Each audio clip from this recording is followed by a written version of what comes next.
Chapter 1634. Even when the Great Ming Dynasty was at its wealthiest, there were still beggars in the capital.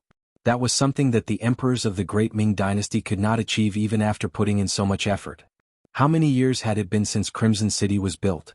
How could there not be a single person who could not afford to eat? Also, what did Yu Qian call Yang Qindong? King. That was not king but king. Even though it was just a single word, there was a lot more to it. This was enough to prove Yu Qian's admiration and even trust towards Yang Qindong. What kind of person was Yu Qian? He was definitely a role model for all officials. He would only treat the commoners well and would never lower his head to the nobles. Even when he was in the Great Ming Dynasty, the emperor was unable to make him lower his head. But now he actually respected Yang Qindong so much. What was going on? Could it be that Yang Qindong's kindness towards the commoners had surpassed Yu Qian's understanding and had gained his recognition? Could it be that the truth was as Yang Qindong had said? That there were no commoners in Crimson City who could not afford to eat?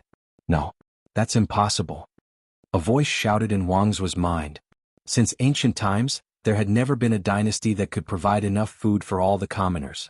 At most, 60 to 70% of the commoners would have sufficient food and clothing. After all, not everyone was willing to work hard. There would always be those who were lazy. Shaking his head, Wangzhou could not understand. However, Wangzhou had already made up his mind. While he was in Crimson City, he had to walk around and see if Yang Qindong and Yu Qian were lying or if it was the truth. If the commoners were truly living good lives, wouldn't that mean that Yang Hodong was not only skilled in war but also in governance? If that was the case, it would be a blessing for the commoners to hand the southern Ming dynasty over to him. On the other side, Kuang Yi also retreated, and Captain Kohong quickly came up to welcome him. Kuang Yi was in good spirits. It was clear that the bet from before had given him quite a bit of confidence.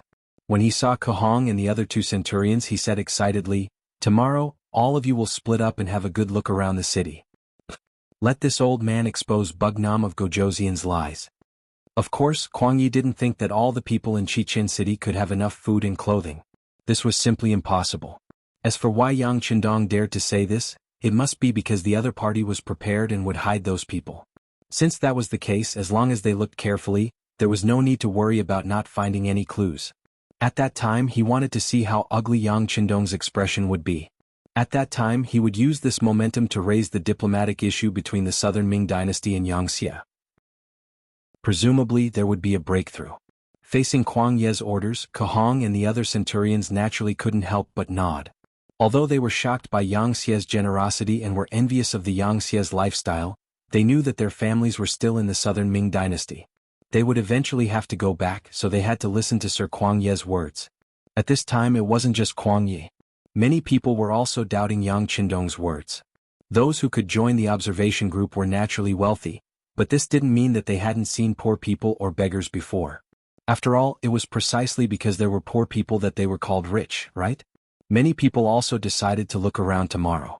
They didn't believe that Bugnam of Gojoseon could hide those people so well. They didn't believe that they couldn't find a single one of them. When the banquet ended, many people made such a decision in their hearts. But for most of the family members, they were attracted by the neon lights on the road outside the hotel. Looking out the window of the hotel, people were walking to and fro on the streets. Under the illumination of the straight cement road lamps, everyone was talking and laughing. There were even some young people walking on the streets hand in hand. They didn't care about the gazes of outsiders at all. And from their clothes, they were all wearing bright clothes. Everyone had a happy expression on their faces. This scene was impossible to see in the capital of Nanjing. First of all, there was a curfew in the capital. Once night fell, no one was allowed to walk on the street. How could there be any excitement? Second, even if there was no curfew, it was dark everywhere. If one wasn't careful, one would step into a ditch. Who would be willing to go out in such an environment? As for the third, there were no entertainment facilities in the capital at night. Even if one went out, what could they do? In comparison, the scenery outside the Yangxia Hotel was very different. Wang Shang stood in front of the floor-to-ceiling window in the room and looked outside. Her heart was itching. At this moment, there was a slight knock on the door. With a trace of doubt, Wang Shang opened the door and saw her brother, Wang Zhiqing. At this time, Wang Zhiqing was already dressed. He didn't look like he was going to sleep at all. After seeing his sister, the first thing he said was, "I'm going to call a few friends to go out for a walk. Do you want to come?" Of course, Wang Zhiqing wasn't being kind. He called his sister because he was afraid that his grandfather would punish him. If his sister followed him, he would have an extra shield. Wang Shang originally had this idea. Now that her brother said it, she couldn't suppress the restlessness in her heart. She immediately nodded and said, Okay, wait for me to put on my coat. Wang Shang and Wang Jiqing quickly went out of the room. They called a few young friends and the group of people went downstairs. Here they saw the police in charge of security. While they were still thinking about whether going out would be prohibited, a police officer took the initiative to come up and ask them what they wanted. With a trace of nervousness and apprehension, Wang Jiqing spoke his mind. Then he said that if it was inconvenient, they wouldn't go out. However, to their surprise, the police only smiled and began to ask for their names. Then, some temporary identification documents were handed to them. You can go out, but you must have identification documents. Otherwise, it will be troublesome if you encounter a patrol officer. Okay. Now that you have these identification documents, there won't be any problems. After saying that, the police officer took the initiative to step aside and completely let them through the door behind him. After taking the identification documents, Wang Jiqing, Wang Shang, and the others walked out of the Yang family hotel excitedly. However, what they didn't know was that behind them, a small team of 10 police officers in casual clothes was following them not far away. No matter what, they were still an observation team from the Southern Ming Dynasty. If their personal safety was threatened in the Southern Ming Dynasty, it would be equivalent to slapping Yang Xie and Bugnam of Gojoseon in the face. It would be equivalent to the police force not doing their job well. After leaving the Yang family hotel, Wang Jiqing walked in the direction of the crowd. After walking for more than 2 miles, he saw a square that covered an area of dozens of acres. There were many young and middle-aged people dancing here. The dance music was played by several loudspeakers around the square. It was very rhythmic, allowing people to quickly integrate into the rhythm. Outside the square there were small stalls everywhere. Some of them sold food and some sold all kinds of trinkets. Basically, there were some people surrounding each stall. From afar it gave people a very lively feeling. This place is really bustling. Wang Jiqing stood on the spot when he saw this scene. This scene could not be seen in the capital of the Southern Ming Dynasty. Perhaps it could only be seen on the 15th day of the first lunar month when there were lanterns. However, that was only because there were many people. In terms of entertainment and food, it could not be compared to here. Isn't that so? This place is really good. I don't want to leave anymore. Wang Shang said with emotion. However, when Wang Shang heard this sentence, his expression changed involuntarily. At this moment he could not help but have some thoughts in his mind. It was only when his companion strode forward and began to beckon him to hurry up that Wang Jiqing replied, "Coming." Then he followed and blended into the crowd. There were delicious food, fun things and even acrobatics. There were many things that Wang Jiqing and the others had heard of but never seen before. After asking about the price, they found out that it was not very expensive. At least, for officials like them, they could definitely afford it. Therefore, it did not take long for them to be filled with all kinds of spoils of war. After buying a lot of things and chatting with some merchants, they found out that there was more than one square like this in Tsushin City. This was the central city district and it was also the largest square. There were many similar squares in the other 4 districts. There were even such squares in some residential areas. However, due to the large population, most of the squares were not as lively as this one. Hearing that there was more than one such place, Wang Jiqing was truly shocked. Out of instinct, he asked the merchant about the taxes. He had estimated that every stall was extremely lively. There were many people lining up in front of it. In this way there would be a lot of transactions in one night. The profits would not be small, so the business tax should be quite high. Ah, you're talking about the business tax. We are a small business, so it's only 10%. The stall owner was clearly someone who was willing to chat. There was no taboo on this topic. 10% business tax? How do we collect that? Wang Jiqing was puzzled. He finally understood that 10% of the transactions in one night would be used to pay the tax. However, how would the tax collection department know how many transactions there were? Damn it, Bugnam of Gojoseon has created such good conditions for us Han people. Of course we have to be content. Naturally, there are also people who are unaware. However, there are many workers in this square. They will secretly record the transactions of the stalls and compare them later. If anyone was caught for tax evasion, they would be locked up in prison and forced to do hard labor. With such a good life in front of them, no one dares to play with such thoughts. Chapter 1635. Self-awareness. Hearing this, Wang Jiqing was extremely surprised. However, when he calmed down and thought about it carefully, he was relieved. If it was him, he would not play any tricks on the tax system in such a good environment. Moreover, the boss had just said that there were people who were caught for tax evasion and were treated as examples. This was enough to deter others. With such soft and hard methods, it was no wonder that everyone would cooperate fully. Naturally, all of this was based on the fairness of the tax collectors. If it was in the Southern Ming Dynasty, who knew what those small officials would do for their own selfish reasons? In the end, even a good policy needed to be implemented by people. If the right people could not be found, no matter how good the policy was, it would be a waste. However, the Yangxia was extremely strict with the corruption of officials. Officials could not do business. This was already an iron law. Reputation and money could not be taken away by one person, right? Officials also had to regularly assess their performance. If their performance was poor 3 times in a row, they would be fired. This was the saying, the capable are the top and the mediocre are the bottom.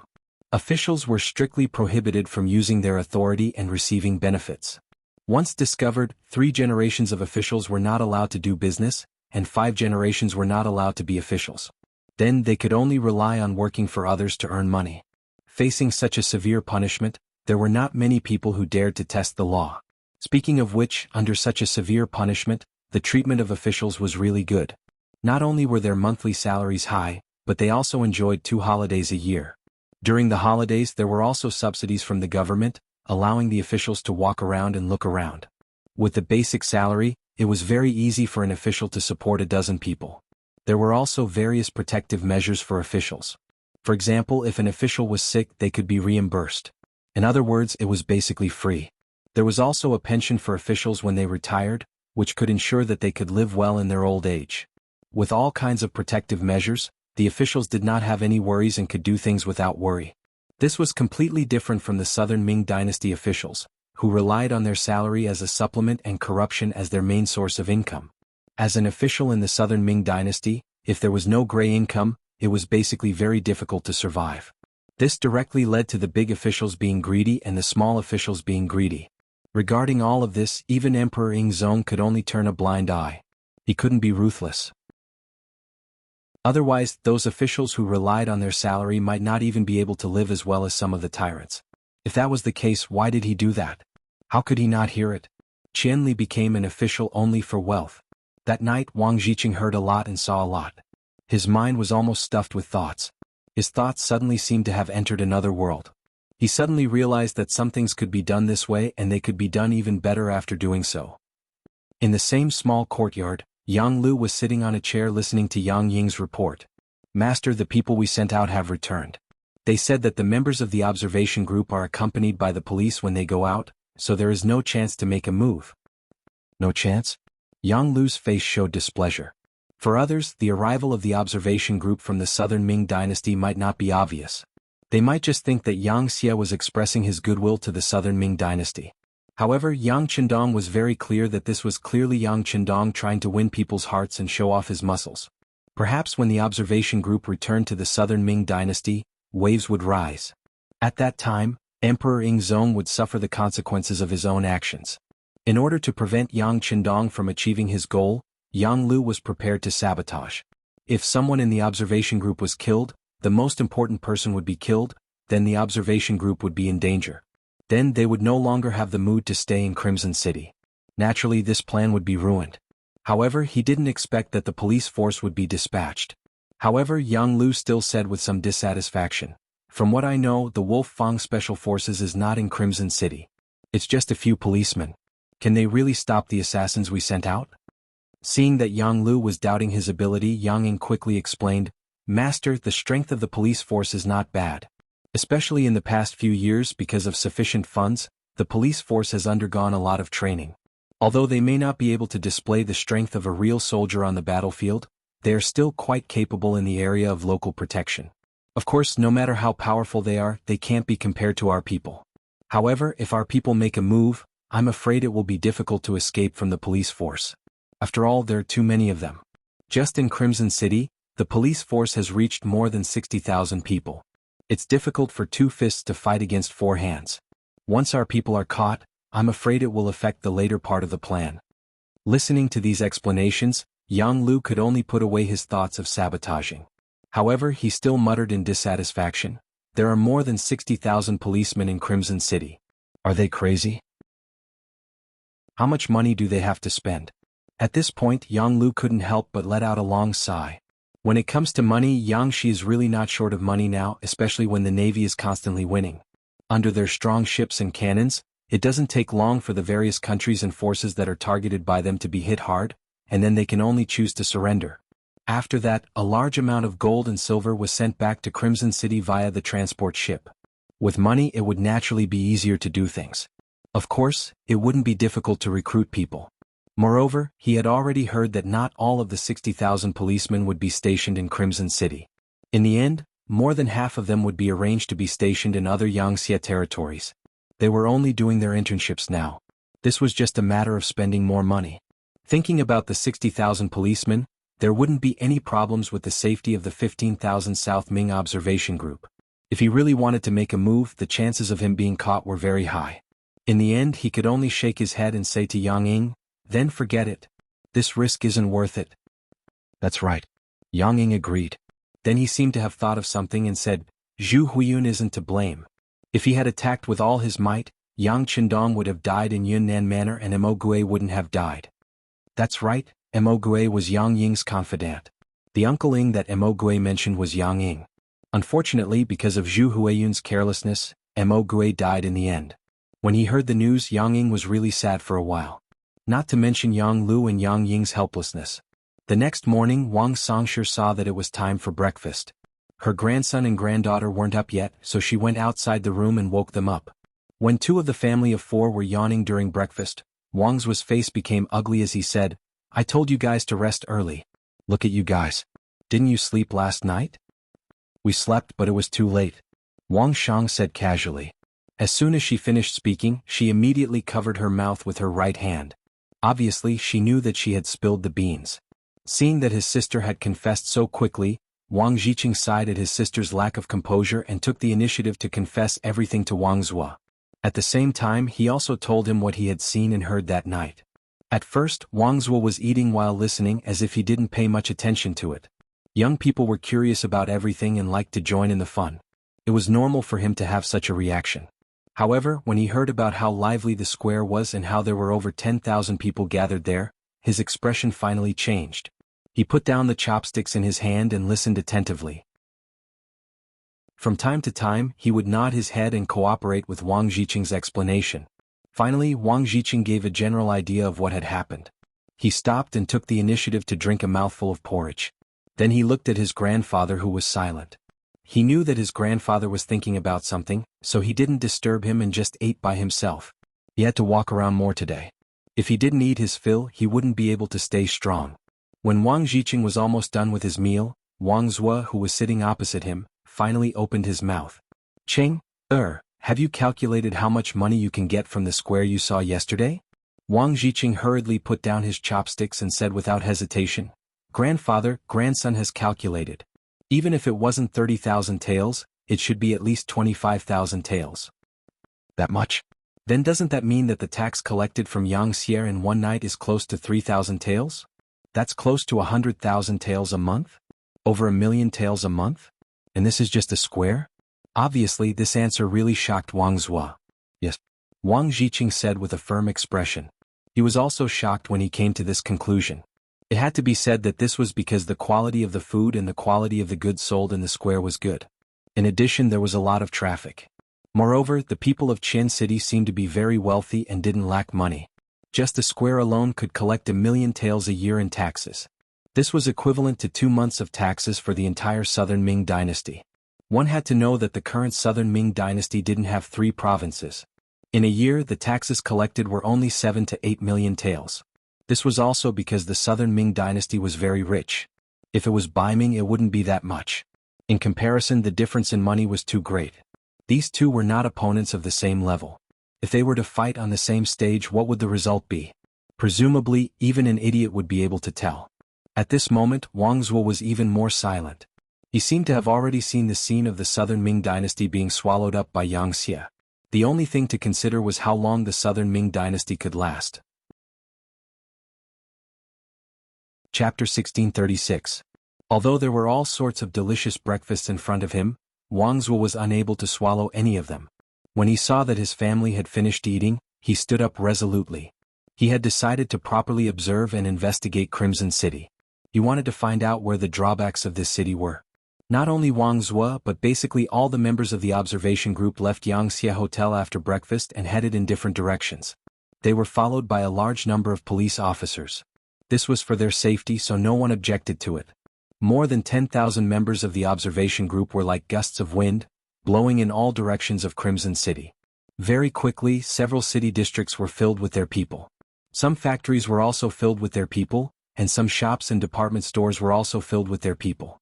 After an entire day, all the way until evening, these people began to return one after another from all over the place.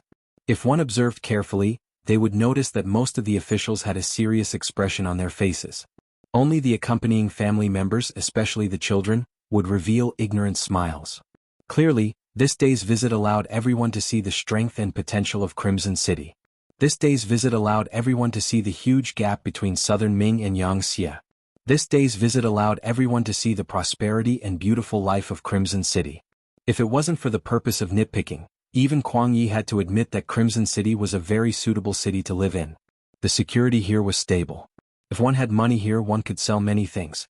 If one didn't have money here, as long as one was willing to work hard, one could also earn a lot of money and live a better life. The commoners here were not as sickly as the commoners of the Southern Ming Empire. On the contrary, they were full of vigor and walked with a spring in their step. When the commoners here walked on the streets, they walked as if they were flying. They knew that time was money and were using every minute to work hard. The commoners here had more and better prospects for the future.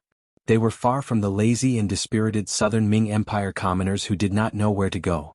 The commoners here, the more they compared, the greater the gap. The hearts of the Southern Ming officials became heavier and heavier. Kuang Ye's mood was very bad today. He brought Kahong and the other two and split into two directions to look for the citizens who couldn't afford to eat in Crimson City. Unfortunately, they didn't find any. There were as many factories as there were hairs on a cow in Crimson City, and there were also many jobs. As long as one had the strength to survive, one could live a good life after suffering a little.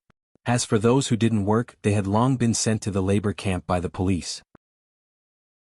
This wasn't done because of the Southern Ming observation group, but because it had always been one of the rules. In Yang Qindong's words, some people needed to be taught a lesson. If they didn't teach them a lesson, they wouldn't know how precious their freedom. The facts also proved that Yang Qindong's ruthless methods were correct.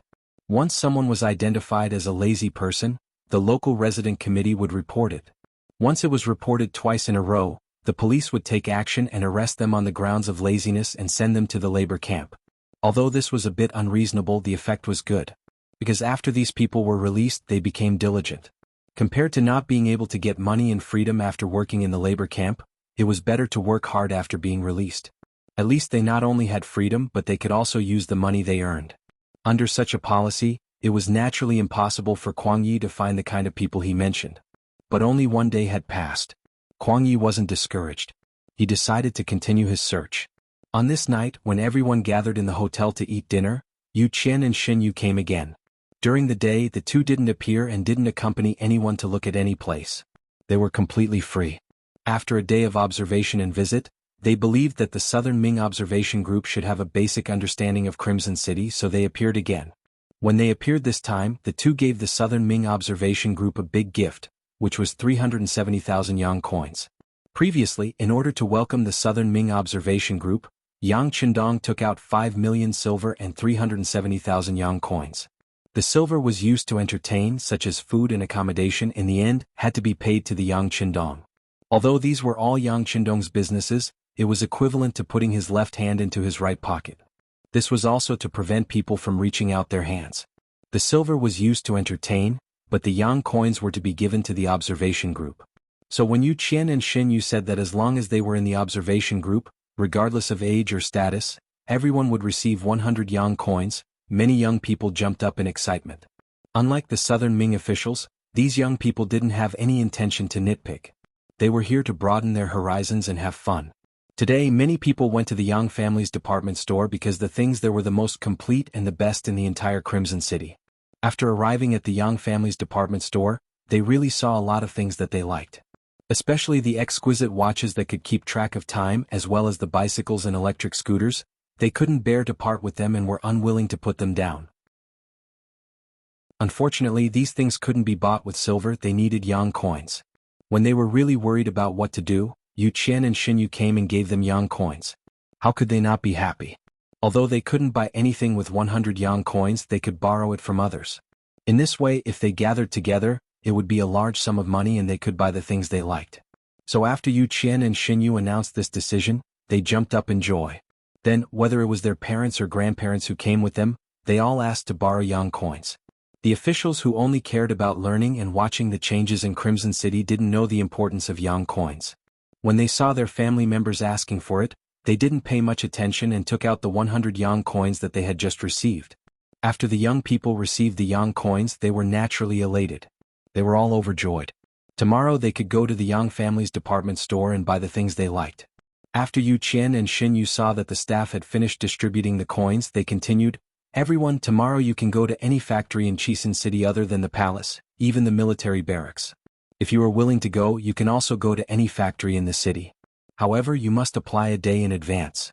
If you want to go, you can tell our staff later. After the necessary registration, you can go to any place you want to go tomorrow." "Is this true?" The Minister of Personnel, Chin Sun, immediately stood up from his seat. He wanted to go to the City Lord's manor to take a look today and see how they dealt with the ordinary affairs and the selection and promotion of officials. However, considering that this should be a secret, he didn't ask. He didn't expect Yang Qindong to take the initiative to think about it for them. "Of course it's true. As I said, other than the palace you can go to any place you want to visit and inspect." Yu Qian nodded heavily. He was also amazed by Yang Qindong's breadth of mind. Thinking about the ancient people, if they had any skills, which one of them didn't hide it, afraid that others would learn it and steal their rice bowls? How could there be someone like Yang Qindong, who would open up everything for you to see and let you learn? As for the palace not being open, it wasn't that there was anything special in the palace. It was just that Yang Qindong didn't want his place to be seen by others. That would be very awkward. Compared to the great Ming Dynasty's palace, there wasn't much difference, so it was better not to see it. Chin Sun was very satisfied with this answer. He immediately called the staff over and added the word City Lord's Manor. On the other side, Kuang Yi also quickly found the staff and added the words barracks.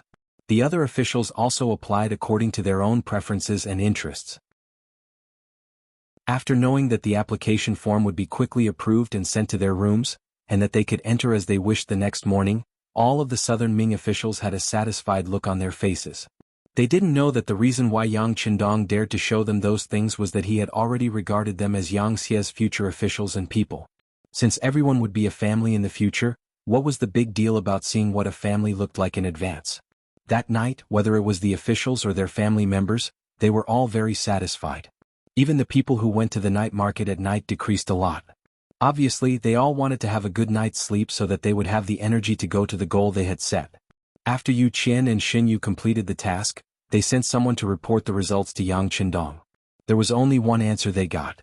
Although they showed them yang coins were absolutely not allowed to be exchanged. Even if the officials came to the door in the name of catching up, they were not allowed to exchange in private. Whoever dared to violate the rules would be severely punished. The reason why they weren't allowed to exchange silver for yang coins was because of Yang Qindong's small scheme. He was still counting on yang coins to attract these officials. If they really exchanged yang coins, then everything would be meaningless. Yang Qindong had already heard about the private exchange of yang coins from Yang Wu. Some Yangxia officials, because of their large families and businesses, needed more money to support them. They couldn't be corrupt, but they were very lustful. They married a lot of wives and had a lot of children. Their lives were a bit tight. Taking out the yang coins from their monthly salary to exchange for silver was undoubtedly the best way to make money. Chapter 1637. In the market, the exchange ratio between yang dollars and silver had already reached a point that people could only look up to. Moreover, there was still a demand but no supply. Therefore, as long as one was willing to exchange yang dollars, one would get a lot of silver and not have to worry about living. Usually Yang Qindong would pretend that he didn't see it. After all, who didn't encounter an emergency? However, now that the Southern Ming observation group had arrived, the exchange business had to be stopped. At least, this level was not allowed to exist. This way, he didn't have to worry about the Southern Ming officials being able to satisfy his requests and wishes. With Yang Qindong's instructions, Yang Wu accepted the order and left. However, he knew that the exchange business would be over before tonight. After all, this was an order personally given by Bugnam of Gojoseon. Once violated, even if there were a few heads, it wouldn't be enough to chop off. Even so, who would take the initiative to seek death? The Southern Ming officials didn't know that by the time they realized the importance of Yang dollars, everything was already too late. Just like when Jing, a fellow member of the Brocade Guard who came with the observation group, after learning about Yang Bai, he immediately arranged for a fast boat to leave Chichen City and go straight to the capital of the Southern Ming dynasty. He had long heard that there were many good things in the Yang family's department store and that Yang Bai was not the only one who could buy them. In the past he didn't have it. Now that he had it, he had to gather it and buy the things that he couldn't afford in the past. Unfortunately, by the time he got Zhu Qixin's imperial edict, everything would be too late. The next morning, whether it was the officials or their family members, after a hurried breakfast, they left the Yang family Grand Hotel and went straight to the place they had set their sights on. Chen Sun went to the city lord's residence. When Chen Sun and a group of Southern Ming officials successfully entered the city lord's residence with the application form, they saw the orderly scene of Yang Xie's staff running back and forth in the building. Unlike the Southern Ming court, the officials here walked with the wind. Many times their footsteps were hurried or jogged. They all looked very busy. Compared to the Southern Ming officials who walked with steady steps, it was completely different. This way you can train your body and also improve your work efficiency. After all, Yang Xie has dozens of provinces and regions under his control. There are many things that he has to deal with every day. The person in charge of accompanying them was an official sent by the city lord mansion. After seeing everyone's puzzled expression, he explained. I see. Chin Sun and the others nodded. They actually wanted to be busy, but they only had the Southern Ming Kingdom. Moreover, after losing Yunnan, Guizhou, and Guangxi, the area under their control was even smaller. They were no longer as busy as before. Even if they wanted to be busy, they couldn't. Because it was said before that everyone could look at the city lord's mansion, but they could not disturb the normal work here, so Chin Sun and the others had to walk together and not be separated. Otherwise, the city lord's mansion would send a large number of officials to explain and accompany them, which in itself was not a small amount of pressure. Fortunately, this request was acceptable to everyone. In fact, they were already very satisfied to be able to come in and take a look. Who would ask for more? What's that? Chin Sun, who was walking in the crowd, noticed that a black thing suddenly rang. Then he saw someone walk forward to pick it up and say something. But there was clearly nothing in front of that person. There was only a wall. Who was he talking to? Not only Chin Sun, but some of the Southern Ming Kingdom's officials also noticed it, but they didn't dare to ask casually because of their low status. Now that the minister took the lead, the others naturally became interested. Oh, that's a telephone. Every telephone has its own number and corresponds to a department. If you need to find someone, you don't have to go far to the city lord's mansion. You just need to call this number and say who you are looking for. The accompanying official said proudly, then looked at the Southern Ming Kingdom's officials with a trace of disdain. He was clearly saying that they were a group of bumpkins. In fact, more than a month ago when the telephone was first set up, his reaction was not much better than these Southern Ming Kingdom's officials after learning about its function. He was also dumbfounded. So powerful. Can this old man give it a try? Chen Sun's face was full of surprise, but there was a trace of disbelief in his words. Of course you can, as long as no one is using the telephone. The accompanying official smiled at Chen Sun.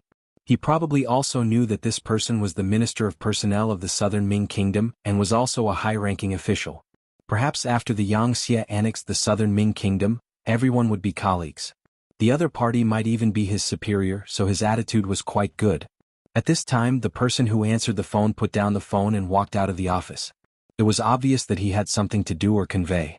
Looking at the empty black phone, Chin Sun was eager to give it a try. Chin Sun, no one is using it right now. You can give it a try, the accompanying official said with an encouraging tone. Then I'll give it a try. Chin Sun straightened his body and walked straight to the telephone, as if he had made a decision. Behind him and beside him were a group of Southern Ming Kingdom's officials. Obviously, everyone was very interested. Under everyone's expectant gaze, Chin Sun came in front of the black telephone and reached out with his trembling hand to pick up the phone. However, he quickly put it down again. When everyone was confused, Chin Sun asked a question that made everyone burst out laughing. How do I use this thing? Cough. The accompanying official forcefully suppressed his laughter and quickly explained, Chen Sun, shake it first, then pick up the phone and just say who you are looking for. Of course, the prerequisite is that you know which department the other party is from. Okay, then I'll look for Yu Gong. He's the city lord of the City Lord Mansion, right? When he thought of Yu Qian's self-introduction, Chen Sun had a target. He reached out to the telephone again and picked it up first. Then he shook the black telephone. When he felt the voice coming from the other side, he opened his mouth and said, "I'm looking for City Lord Yu Qian." Okay, please wait a moment. The person who answered the phone hesitated for a moment. After all, Yu Qian was very busy with work and not just anyone could find him. However, when he saw that the call was from the City Lord Mansion, he didn't think much of it. Immediately, a pleasant and polite female voice sounded, "Okay, please wait a moment." Then there was a beeping sound from the phone. After about 2 breaths, there was another beeping sound. Just when Chen Sun was about to question whether the phone could be used, Yu Qian's authoritative voice came from the other side. "Hello, I'm Yu Qian. Who are you?" Chen Sun was very familiar with Yu Qian's voice. Therefore, when he heard the voice, he was sure that he had found the right person. However, he was also shocked and didn't know what to say for a moment. Obviously, when the call went through, he was shocked. "Hello, who are you?" "I'm Yu Qian. Why are you looking for me?" Yu Qian's energetic voice came from the other side of the phone again. Because the phone had been moved away from Chen Sun's ear, the voice that came from the other side of the phone could be heard clearly even by the people outside. After recognizing that it was indeed Yu Qian's voice, everyone had a look of amazement on their faces. With Yu Qian's continuous questioning, Chen Sun finally woke up. He quickly put the phone to his ear and said, "Sir Yu, I'm Chen Sun." "Oh, Sir Chen." After a slight hesitation, Yu Qian's laughter came out. Obviously, he had already guessed the purpose of the other party's call. Obviously, he didn't believe in the function of this phone and wanted to try it himself. After laughing, Yu Qian didn't say too much. He only said that he would go to the hotel to chat with Chen Sun after work today. Then he put down the phone. The beeping sound was already heard from the phone. Chen Sun reluctantly put it down, then shook his head and said with a sigh, "This thing is really good. It can save a lot of time to find people, and it can also improve the efficiency of work. By the way, I wonder where this phone can reach? As long as it's a place with a telephone line, you can reach it. For example, this phone can reach any place in Raymen City with a telephone." The escort explained patiently. And all of the Southern Ming officials were even more amazed. Think about it, if this was really the case, then the entire Southern Ming dynasty could be connected by phone. Wouldn't that mean that the emperor could find whoever he wanted? How much work efficiency would be improved? It was simply unimaginable. Forget it. Chen Sun was excited and wanted to ask if this phone could be set up in the Southern Ming dynasty, but he quickly gave up on this idea. Yang Qindong was no longer the Yang Qindong from before. In terms of strength, he was far more powerful than the Southern Ming dynasty. Why would he listen to him and set up a telephone line for the Southern Ming dynasty? This was clearly impossible to achieve. Raymen City Military Camp. Kuang Yi brought some Southern Ming officials who were curious about the strength of the 5-star army and appeared outside the door. After showing the application form, everyone was escorted into the military camp by a lieutenant colonel. Just like the city lord's mansion, the arrival of the observation group didn't affect the work of the soldiers here. They were training and doing what they were supposed to do. Kuang Yi had his own ideas. He wanted to see what the 5-star officers were doing every day and how the soldiers at the bottom were trained. To meet these requirements, this military camp could satisfy all of his requirements. Kuang Yi had his own ideas. He wanted to see what the 5-star officers were doing every day. At the same time, he wanted to see how the soldiers at the bottom were trained. This military camp could satisfy all of his requirements. Chapter 1638. After entering the military camp on a flat ground, a group of 5-star soldiers wearing vests were undergoing training for a 500-meter special obstacle course. Although it was already November because of the unique climate of Crimson City, it was still very warm. Especially under the training, the soldiers were sweating a lot, so they were wearing very cool clothes. What a disgrace. Kuang Yi said angrily when he saw the soldiers' attire. The Southern Ming dynasty's army was very strict about appearance. Even during training, they paid attention to the attire because it represented the face of the country. Since when did they dress so casually like the 5-star army? Although this simple attire could allow the body to relax, the generals didn't dare to do this during training. If anyone dared to do this, they would be impeached by the civil officials and be heavily punished. This was the fundamental difference between two different systems. Kuang Yi said angrily. Clearly his education didn't allow soldiers to do this. However, this was the 5-star Army's barracks, so he couldn't question it. On the other hand, Kohong and the others behind him were deep in thought. Kohong had led soldiers before, and at the highest level he was a vice chinhu. Therefore he was very clear about what the soldiers needed. Not to mention the difference between the 5-star Army's training and theirs, just this casual training was enough to make people envious. As the saying goes, every field has its own specialization. Soldiers should train in the most relaxed environment, and not be limited by their attire, which would affect the results of the training. Of course, this was only what he thought. Without orders, no one dared to do this. Therefore, Kohong was a bit envious of the soldiers who were training. The 500-meter obstacle course. It trained a person's stamina, endurance, agility, strength, and coordination. Later generations had already proven that this was a very scientific training method. And now, the soldiers who were at the lowest level had to go through this kind of basic training if they wanted to become a soldier of the 5-star Army. It was also through this kind of training that the soldiers' bodies were greatly strengthened. On the battlefield, not only could they kill more enemies, but they could also protect their own safety. On both sides of the training ground, there were 2 temporary shelters. In each shelter there were 2 military doctors wearing white coats. Beside them, there was a large water jug with drinks that could relieve the heat. This was to ensure that the soldiers could quickly replenish themselves when they were short of water. Not far away there were specialized examiners. They were holding pen and paper to record the soldiers' performance. This was to ensure that the outstanding people would be promoted, the qualified people would stay, and the unqualified people would be kicked out. In fact, after a period of time, there would always be soldiers who were fired. Of course, they wouldn't directly withdraw from the military camp and return to being civilians. Most of them would be sent to the police force to continue their duties for the safety of the people. Only a very few people would return to being civilians because of their poor quality. This way they could maintain the absolute strength of the 5-star Army. This was also the reason why the 5-star Army was so famous. Every time there was a recruitment drive, young civilians would fight to join the army. If it was during the recruitment drive, no one would dare to do so. The reason for this was, in Yang Qindong's words, sweat more during training and bleed less during war. If one knew that they could not do it but still sent them to the battlefield, it would be a sign of irresponsibility for their lives. If these words were said by someone else, there would definitely be a lot of doubts. However, it was completely different when it was said by Yang Qindong. It was the absolute truth.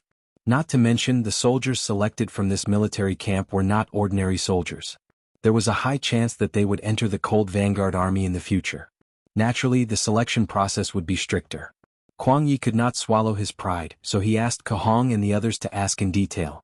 When they learned more about the situation from the medical officer, the recording personnel, and the security personnel, when they reported it to Kuang Yi, it could be seen that everyone's expression was somewhat unsightly. After all, the 5-star Army was a potential enemy of the Southern Ming Empire. The stronger they were, the more uneasy the enemy would feel. Let's go and take a look at the other places. Kuang Yi's face darkened. He turned and walked towards the interior of the military camp. He had heard the sound of guns just now, so he wanted to see what the 5-star Army was doing. This was a shooting range. Hundreds of soldiers who had become qualified Cold Vanguard Army soldiers were doing target practice here. With regards to Kuang Yi's arrival, regardless of whether it was the commander or the ordinary soldiers, they acted as if they did not see him. They continued to aim, fire, report the targets, and record. When he heard the results of the report, Kuang Yi's expression became even uglier. He turned his head and nodded at Kohong. The latter nodded in agreement. Then he jogged to the side of a recording personnel and humbly asked for guidance. "May I ask, how often do you guys do target practice like this? Aren't you guys wasting gunpowder like this?" If it was someone else who asked this, the recording personnel would definitely think that the person was an idiot. This was because everyone in the military camp knew that the munitions factory in Crimson City could produce more than 100,000 bullets every day. In order to improve the military quality of the soldiers, target practice was only a form of training. It was to allow the soldiers to reduce casualties on the battlefield and kill more enemies. How could there be a waste of gunpowder? However, when they saw that the person asking the question was from the Southern Ming Empire's observation team, they immediately understood that it was a country bumpkin asking questions. Right now, in the eyes of the Yangxia staff, the Southern Ming Empire was a country bumpkin. Not long ago, the great Ming Empire's high and mighty aura no longer existed. In other words, they were looking down on the great Ming Empire. Just like in history when China was lagging behind, they were looked down upon by others. This was especially so for the Westerners. Backwardness and poverty were synonymous with China. They had already forgotten that when we built cities with millions of people in Bianliang and Hangzhou, the largest city in Europe, Venice, only had a population of 100,000. Moreover, whether it was the nobles or the commoners, they all urinated and defecated on the streets. Their civilization was far behind ours. However, reality was reality. If you were lagging behind, you would be beaten up. This was an absolute truth. If you were lagging behind, you would be looked down upon. Fortunately, due to the previous discipline, the Southern Ming Empire's officials could still maintain a humble attitude on the surface. Therefore, the recording personnel replied with a good attitude, "It won't be a waste. If you don't train your marksmanship well, how can you kill enemies on the battlefield?" Ko Hong, who had clearly seen himself as a part of the enemy, had an unsightly expression on his face. In the end, he could only awkwardly smile and retreat. Then he sent the same words back to Kuang Yi. At this moment, his expression became even darker. After leaving the shooting range, they went to the army headquarters a few kilometers away. There they saw a scene that they would never forget. In a meeting room that was thousands of square meters, a huge sand table stood there. On it was a three-dimensional map of the Southern Ming Empire. On the sand table, the rivers, lakes, mountains, roads, cities and cities of the Southern Ming Empire were displayed one by one. It was as if a three-dimensional map of the Southern Ming Empire was presented in front of everyone.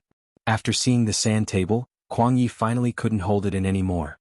He impulsively strode forward as if he wanted to flip the sand table over. Two young staff officers had been paying attention to Kuang Yi for a long time. They immediately went forward to stop him and forcefully pushed him to the side. This also caused Ko Hong and the others to become restless. They shouted and went straight to Kuang Yi.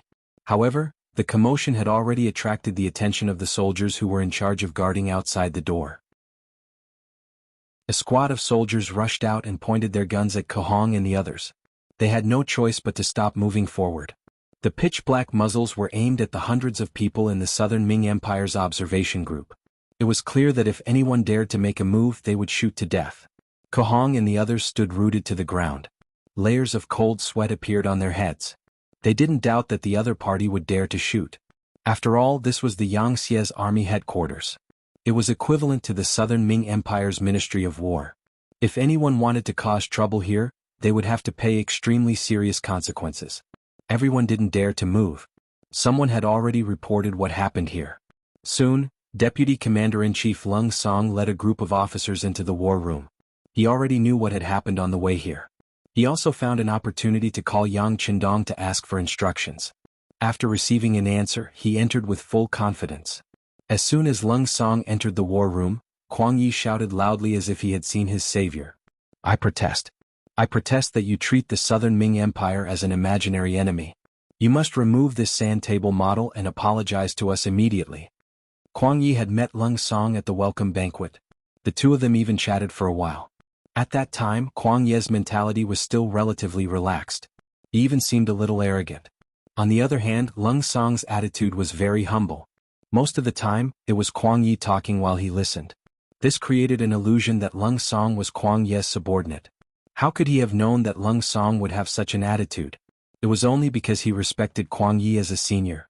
In addition, he also knew that the sixth young master and Sir Kuang had a good personal relationship in the past. That was why he kept enduring.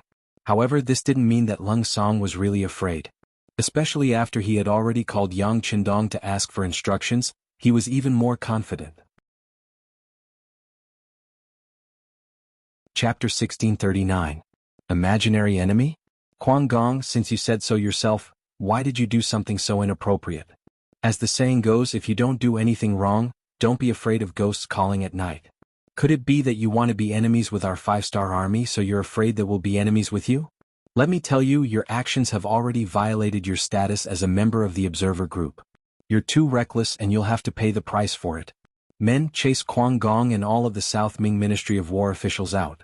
The Navy has already arranged a transport ship, and they must leave Crimson City today. After saying this in an unquestionable manner, a group of officers immediately began to carry it out. Because not all of the Ministry of War officials and their families were here, they had to search for them. Then they would be kicked out of Crimson City. Kuang Yi clearly didn't expect that he would end up with such a result after making a ruckus. At this moment, his expression changed greatly and he shouted, "No! You can't not do this, it's too unfair. I want to see Yang Qindong, I want to see Bugnam of Gojoseon. Our king doesn't have time to see you. Also, have you forgotten the bet from before? Let me tell you, there are no civilians in Crimson City who can't afford to eat, because there are countless jobs waiting for them. Therefore you lost, and with your actions today, there's no other choice but to leave. Alright, do it. Lung Song didn't have any intention to continue talking with Kwang Yi. After saying this, he turned and left, leaving behind a few officers to deal with this sudden situation.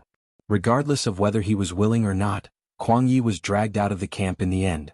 Kahong and the others also followed behind. All of them had ugly expressions. None of them had expected that they would be sent back after only 3 days. How shameful would that be? Everything was because of their minister's impulsive actions. However, they couldn't do anything. The situation was stronger than the person. If they dared to make a move against the 5-star army, it was equivalent to a challenge, and they were seeking their own deaths. No one could save them. They didn't dare to get angry at Kwang Yi. He was their superior, and his words determined their future. Anger that couldn't be vented was the scariest. Until they boarded the ship, no one said a word, but everyone's face was filled with anger, and they were in a bad mood. Especially soon, the family members of the officials from the Ministry of War were also found and sent to the ships. They didn't care so much, especially some of the young people. They were happily strolling around Crimson City. Some of them were even strolling around Yang family's department store, wanting to buy something they liked. Suddenly, many soldiers from the 5-star army rushed out and brought them here. They were still confused about what had happened. Now that they finally knew the truth, how could they not be furious? In their anger, they didn't care about Kwang Yi's status as a high-ranking official. They all started shouting on the ship. Although they didn't directly name Kwang Yi, their words were full of criticism. Do they want to die? When Kohong and the others heard this, they were all filled with righteous indignation. They rolled up their sleeves and wanted to find trouble with those young people. They couldn't do anything to the 5-star army, but they could still take care of their own juniors. Forget it, let them vent their anger. At this time, Kwang Yi had already calmed down and shook his head. He was already regretting his impulsive actions. But now that things had come to this, there was no other way. Even if he was willing to bend down and apologize, the 5-star army wouldn't accept it. Not to mention, it was impossible for him to apologize to the 5-star army. Because in Kwang Yi's eyes, Yang Qindong was already a traitor. He was the imperial tutor of the crown prince, the minister of war, and a rank 1 official. How could he lower his head to a traitor? When Kohong and the others heard Kwang Yi say that they could vent their anger, they couldn't help but look at Kwang Yi. Of course, they hoped that this was true. If that was the case, they would each give their own minister of war a punch to vent their anger. But how could they dare to do that? They wanted to go back just like that. They originally had more time to understand the situation of the 5-star army, but now everything was gone. A good opportunity to understand their opponent was lost just like that. Everyone's morale was low, and they all leaned against the ship with their heads lowered. It was worth mentioning that this time, the transport ship wasn't the luxurious one from before. It was just an ordinary ship. Yang Xie's explanation was that the incident happened too suddenly and there wasn't enough time to deploy the ship, so they just had to make do. There wasn't even a single room for them to rest in. Everyone was squeezed in the cabin, and after a long time, there were all kinds of smells. It would be strange if they felt good. But what could they do? This was all Kwang Yi's own fault, so he couldn't blame anyone else. The news that Kwang Yi and all the officials and family members of the Ministry of War were sent away quickly spread throughout the observer group. Regardless of whether it was the officials or their family members, they all rushed back to the Yang family hotel as soon as they heard the news. Then, after a few discussions, the ministers began to restrain the people accompanying them, telling them to pay attention to their attitude and actions. This wasn't the Southern Ming Dynasty but Crimson City. They were only a few guests, and if something went wrong they might even become criminals. For everyone's safety, everyone had to exercise restraint. The family members cooperated, which was rare. No one made a fuss. They could tell that living in Crimson City was like living in heaven. Who would want to ruin such a good life? Therefore, as soon as the officials spoke, the family members expressed that they would do their best to cooperate. There were even some who spoke ill of Kwang Yi, thinking that he had embarrassed the Southern Ming Dynasty. There were quite a few people with such opinions and attitudes. She really didn't know what Kwang Yi would think if he were to hear these words. Wang Jiqing and Wang Shang also returned to the Yang family hotel. They didn't pay much attention to the fact that the Ministry of War was kicked out of Crimson City. They just needed to control their words and actions. Of course, the reason why they didn't pay attention to it was because the siblings were arguing about what to buy. This matter completely attracted the attention of the two people. The younger sister, Wang Shang, thought that buying a bicycle with yang coins was already very good. For this, she was willing to give up the latest cosmetics and the exquisite little mirror. She only wanted a bicycle to bring back to the Southern Ming Dynasty. She would be able to ride it every day, and her other sisters would definitely be envious of her. Wang Zhiqing had a different opinion on this matter. He thought that if they were going to buy something, they should buy the best one. He was interested in a bicycle that could move on its own without any manual labor. This was a heaven-defying existence. Bringing it back to the capital of the Southern Ming Dynasty would be an extremely awe-inspiring thing. Brother, that won't do. Let's not talk about the fact that a bicycle costs 3,000 yang coins. We simply can't afford it. Even if the Southern Ming Dynasty doesn't have electricity, how many times can we ride it back?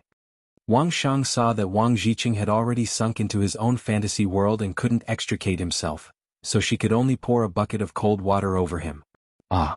Wang Zhiqing suddenly reacted as if he had been struck by lightning. He stood there motionless for a long time. Wang Shang was scared out of her wits.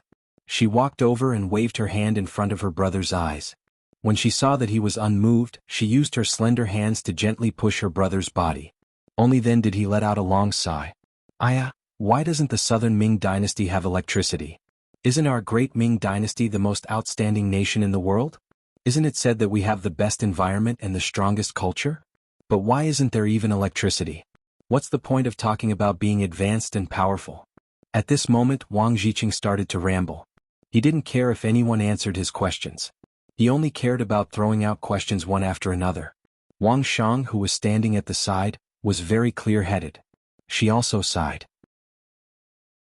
Yes, before she came to Crimson City, she still felt that the Southern Ming Dynasty was very powerful.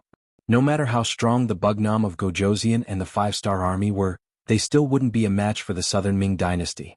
But now her mentality had long been shaken. In Wang Shang's eyes, Crimson City was heaven on earth. Compared to it, the capital of the Southern Ming Dynasty was a backwater and poor place. She couldn't help but yearn for life in Crimson City. She was already fantasizing about whether she could stay here. If that was the case, how great would that be? Wang Shang and Wang Zhiqing weren't the only ones whose mentality had changed. Many others had similar thoughts. And this was only the third day since they came to Crimson City. To be precise, it was only the second day after they truly understood Crimson City. Kuang Ye's incident reminded everyone. In the following days, the observation team members were much more well-behaved when they walked around Crimson City. After all, with such good conditions, no one was willing to leave immediately. Thus they couldn't do anything stupid. Kuang Yi and the others didn't even understand the deployment of the five-star army's forces. They also didn't know how many soldiers the five-star army had before they were chased away. But who could be blamed for this? As the saying goes, the evils brought on by oneself are the hardest to bear. With this as an example, the Southern Ming observation team became even more well-behaved. They didn't do anything that crossed the line. But even so, the scenes they saw made them widen their eyes in disbelief. The scenes made them feel as if they were in a dream. The spacious cement roads in the city, the neat streets, the lush green trees, the rosy-cheeked people, and the high-spirited new army were all things that he didn't even dare to dream about. Chapter 1640. Everyone had something to do and money to earn. Children didn't care about their birth. As long as one of their parents was Han, they could receive a good education from a young age. When people fell ill, they had money to treat them. The greatest guarantee was the possibility of dying from illness. One day they had 3 meals instead of 2. Not only that, they could eat meat for every meal. Everyone had new clothes to wear. This seemed to be something that only humans dreamed of in the immortal world. But now, everything was happening in Crimson City. Those bright windows were something that even the great Ming Imperial Palace didn't have the money to install. But here it was extremely common. There were also towel factories, flour factories, soy sauce factories, monosodium glutamate factories, mosquito-repellent incense factories, textile factories, cigarette factories, pharmaceutical factories, paper factories, ceramics factories, steel factories, power plants, bullet factories, chemical factories, power plants, munitions factories, furniture factories, garment factories, cement factories, glass factories, and so on. Wherever he went, he was shocked, and it was the kind of shock that went straight to the bottom of his heart. He really didn't know that the world could be so beautiful until he arrived in Crimson City. The Southern Ming Empire's observation team was still in Crimson City. Everything that happened here overturned their previous understanding. In the capital of Southern Ming, Kuang Yi had already returned with the officials of the Ministry of War and close to 2,000 people. As soon as he entered the city, a eunuch came to pass a decree that the emperor wanted to see Kuang Yi. After tidying up his clothes, the travel-worn Kuang Yi entered the imperial palace and knelt in front of Zhu Qizhen. The great Ming Empire was very empathetic towards its officials. They didn't have to kneel when they saw the emperor. But this time Kuang Yi felt that he had done something wrong. This kneel represented his intention to ask for forgiveness. "Grand Tutor, why are you here? Please rise." Zhu Qizhen was an emperor who knew how to act. At this moment, the concern he expressed made Kuang Yi feel very moved. This time he wanted to kneel even more and not get up. "Your Majesty, this subject is incompetent and has failed to live up to your trust. I was thrown out by that bastard Wunan Wang." Abruptly, he kowtowed to the ground and his forehead came into close contact with the ground. "Quickly help the Grand Tutor up." When Zhu Qizhen saw that Kuang Yi's forehead was starting to redden, he hurriedly shouted. Soon after, the head eunuch, Qian Sengbao, stepped forward and helped Kuang Yi up. Kuang Yi stood up with tears in his eyes. No one knew how much pressure he had endured on the way back. Almost everyone was blaming him. In the beginning, Kahong and the others would still speak up for him, but later on, these people were too lazy to speak up for him, so everyone vented their anger on him. If it weren't for the fact that the embroidered uniform guards were with him, he might have been thrown off the boat and thrown into the sea to feed the fish. His actions made his opponent, Bugnam of Gojoseon Yang Qindong, unhappy, but he accepted it. But now even his own people didn't like him. This was really intolerable to him, causing him to have thoughts of suicide. Now that he finally saw Zhu Qizhen, the only person who still believed in him, he cried like a child. Although the embroidered uniform guards had already sent back a message explaining why Kuang Yi came back first, it wasn't very detailed. Now that the real person was in front of him, Zhu Qizhen naturally had to ask clearly. He said, "Someone give the Grand Tutor a seat." After slowly sitting down, Kuang Yi's mood gradually calmed down. In the end, under Zhu Qizhen's questioning, he recounted what had happened to him, as well as what had happened to the majority of the Southern Ming Empire's observation group. He especially described Yang Qindong's warm reception in great detail. In the end, Kuang Yi said in a tearful voice, "Your Majesty, that brat Yang Hodong is clearly buying people's hearts. It can be imagined that the officials who went this time might not be bought over by him, but as the saying goes, if you take someone else's hand, you will be blinded. I'm afraid that in the following matters, they will be on Bugnam of Gojoseon's side. We have to guard against them." Zhu Qizhen listened to the details from beginning to end and couldn't help but suck in a breath of cold air. Although Kuang Yi wasn't a person who was good at telling stories from his words, one could still feel that Yang Qindong must have put in a lot of effort to receive the Southern Ming Empire's observation group. In addition, Yang Xie was indeed very powerful now. As the saying goes, a good official chooses a tree to nest in. He didn't dare to guarantee what would happen in the future. Has Crimson City really become so powerful? After thinking about it, Zhu Qizhen still asked with a trace of doubt. "Yes. Because this official's time was still too short, I'm afraid that I only saw the rough outline. The specifics should be more powerful than this official said." In this matter, although Kuang Yi didn't want to admit it, the truth was the truth. He had no choice but to speak the truth. This is really difficult to handle," Zhu Qizhen said with a difficult expression. Just as Kuang Yi said, the officials in the observation group could have been influenced by Yang Qindong. It wasn't impossible for them to have been bribed. However, without any real evidence, he could not just cut them off and do anything to the members of the observation group. There were 3,000 to 4,000 officials in the observation group, accounting for 1/3 of the officials in the Southern Ming Empire. In terms of influence, because the ranks of the officials weren't low, the lowest was at least a 5th-rank official. Therefore their influence was even greater. It wasn't an exaggeration to say that they influenced more than half of the officials. Without any evidence, it wasn't difficult to imagine the consequences of making a move on them. If this was really the case before the 5-star army attacked, the Southern Ming Empire would be in chaos. If this was really the case, the result was definitely not something that Zhu Qizhen and the Southern Ming Empire could accept. If they couldn't capture people and couldn't make a move, what should they do next? At this moment, Zhu Qizhen had a headache.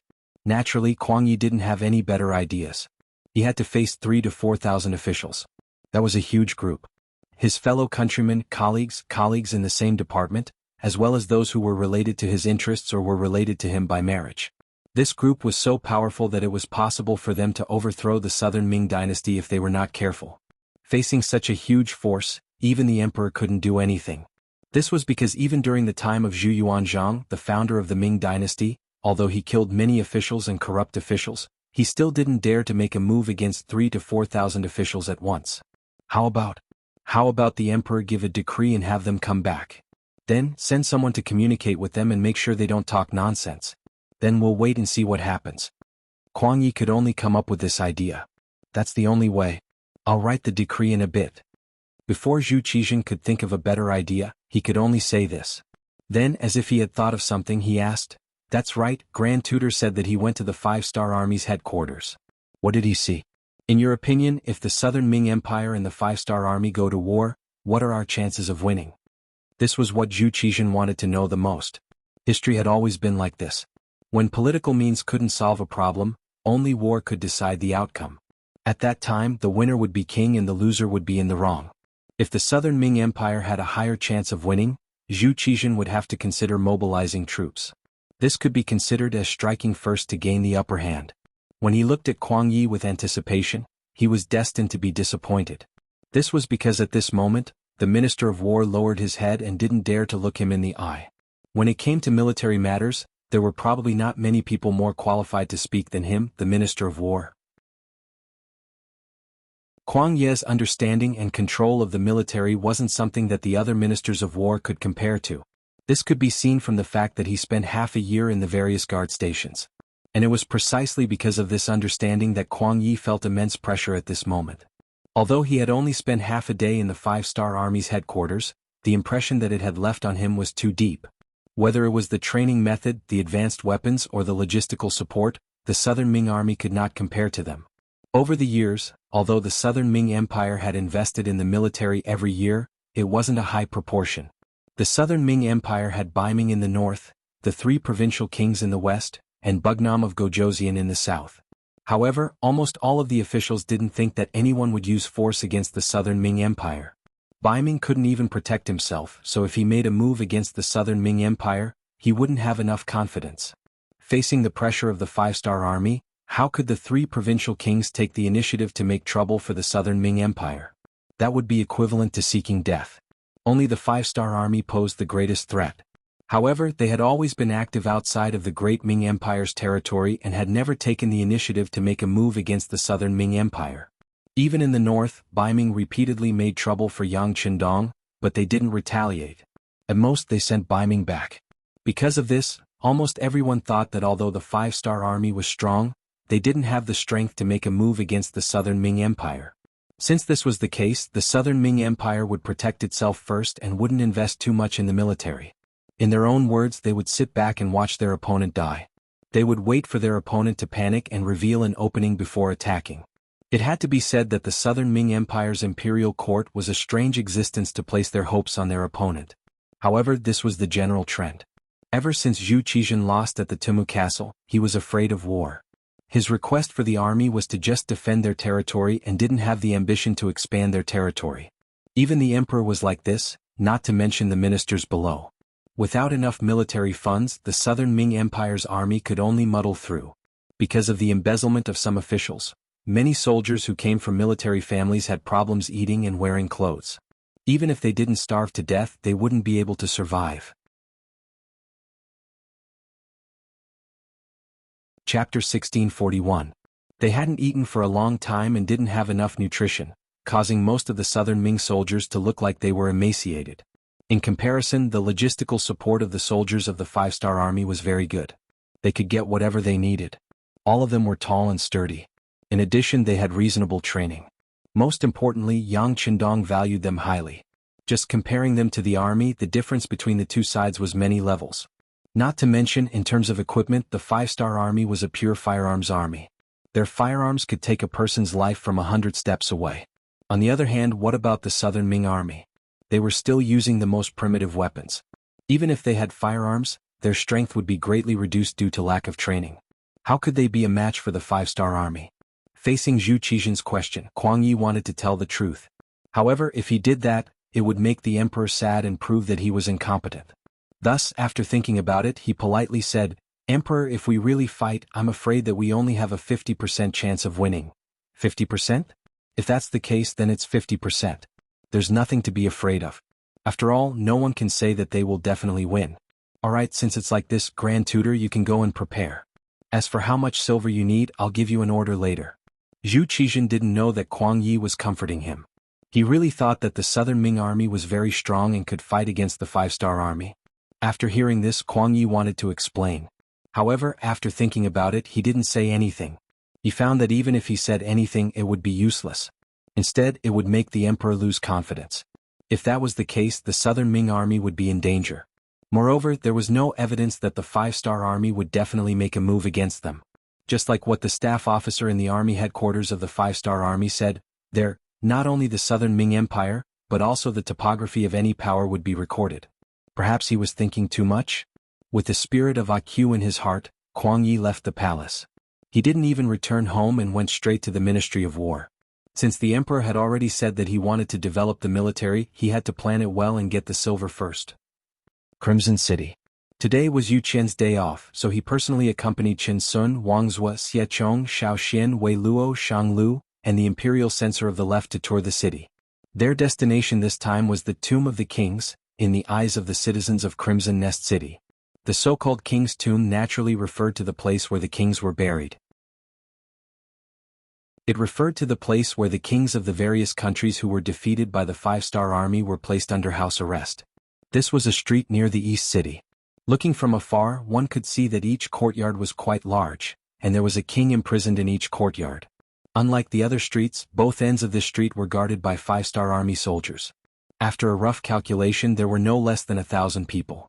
This didn't include the police and the five-star army soldiers patrolling the streets. According to Yu Qian's introduction, there were 2,000 to 3,000 young family soldiers responsible for the security of this street. With so many soldiers, it was enough to show how much importance the Yangxia placed on the Tomb of the Kings. It was also thanks to Yu Qian leading the team today. Otherwise, if the South Ming observation group wanted to go alone, they wouldn't be able to enter. City Lord. Seeing Yu Qian lead a group of people over, most of whom were wearing South Ming official robes, a colonel in charge of security here ran over and gave a standard military salute. You've worked hard. How about this, we'll go in and take a look. This is the king's token. Yu Qian smiled modestly and took out a golden token with the word Yang on it. Yes. The colonel walked up and checked the token. After confirming that there was no mistake, he turned around and made a gesture to let them pass. From this, it could be seen that the security here was tight, and even Yu Qian couldn't enter without permission. Seeing this, the left assistant minister of rights Zhou Ziang said with dissatisfaction, "There's no need to be so careful." Facing Zhou Ziang's question, Yu Qian acted like he didn't hear it and continued to walk into the street. Behind him was a group of officials from the Southern Ming Empire's observation group. Not long after entering the street, they saw the first courtyard. Iron bars thicker than fingers replaced the courtyard walls and completely wrapped around the courtyard. The advantage of this was that it could prevent people from escaping, and it could also allow people outside to easily see everything inside, making it easier to monitor. An old man in his 70s was sitting in the courtyard, basking in the sun. When he heard the sound of footsteps and saw Yu Qian leading a group of people outside the courtyard, a trace of guilt flashed across his face, and his face instantly turned red. Even so, he didn't turn around and go back inside. This was because if he didn't say anything or went back without orders, he would be punished according to the Yangxia law. This punishment wasn't heavy, it was just starvation for 3 days. This old man didn't care at first, but after being starved several times in a row, he finally became obedient.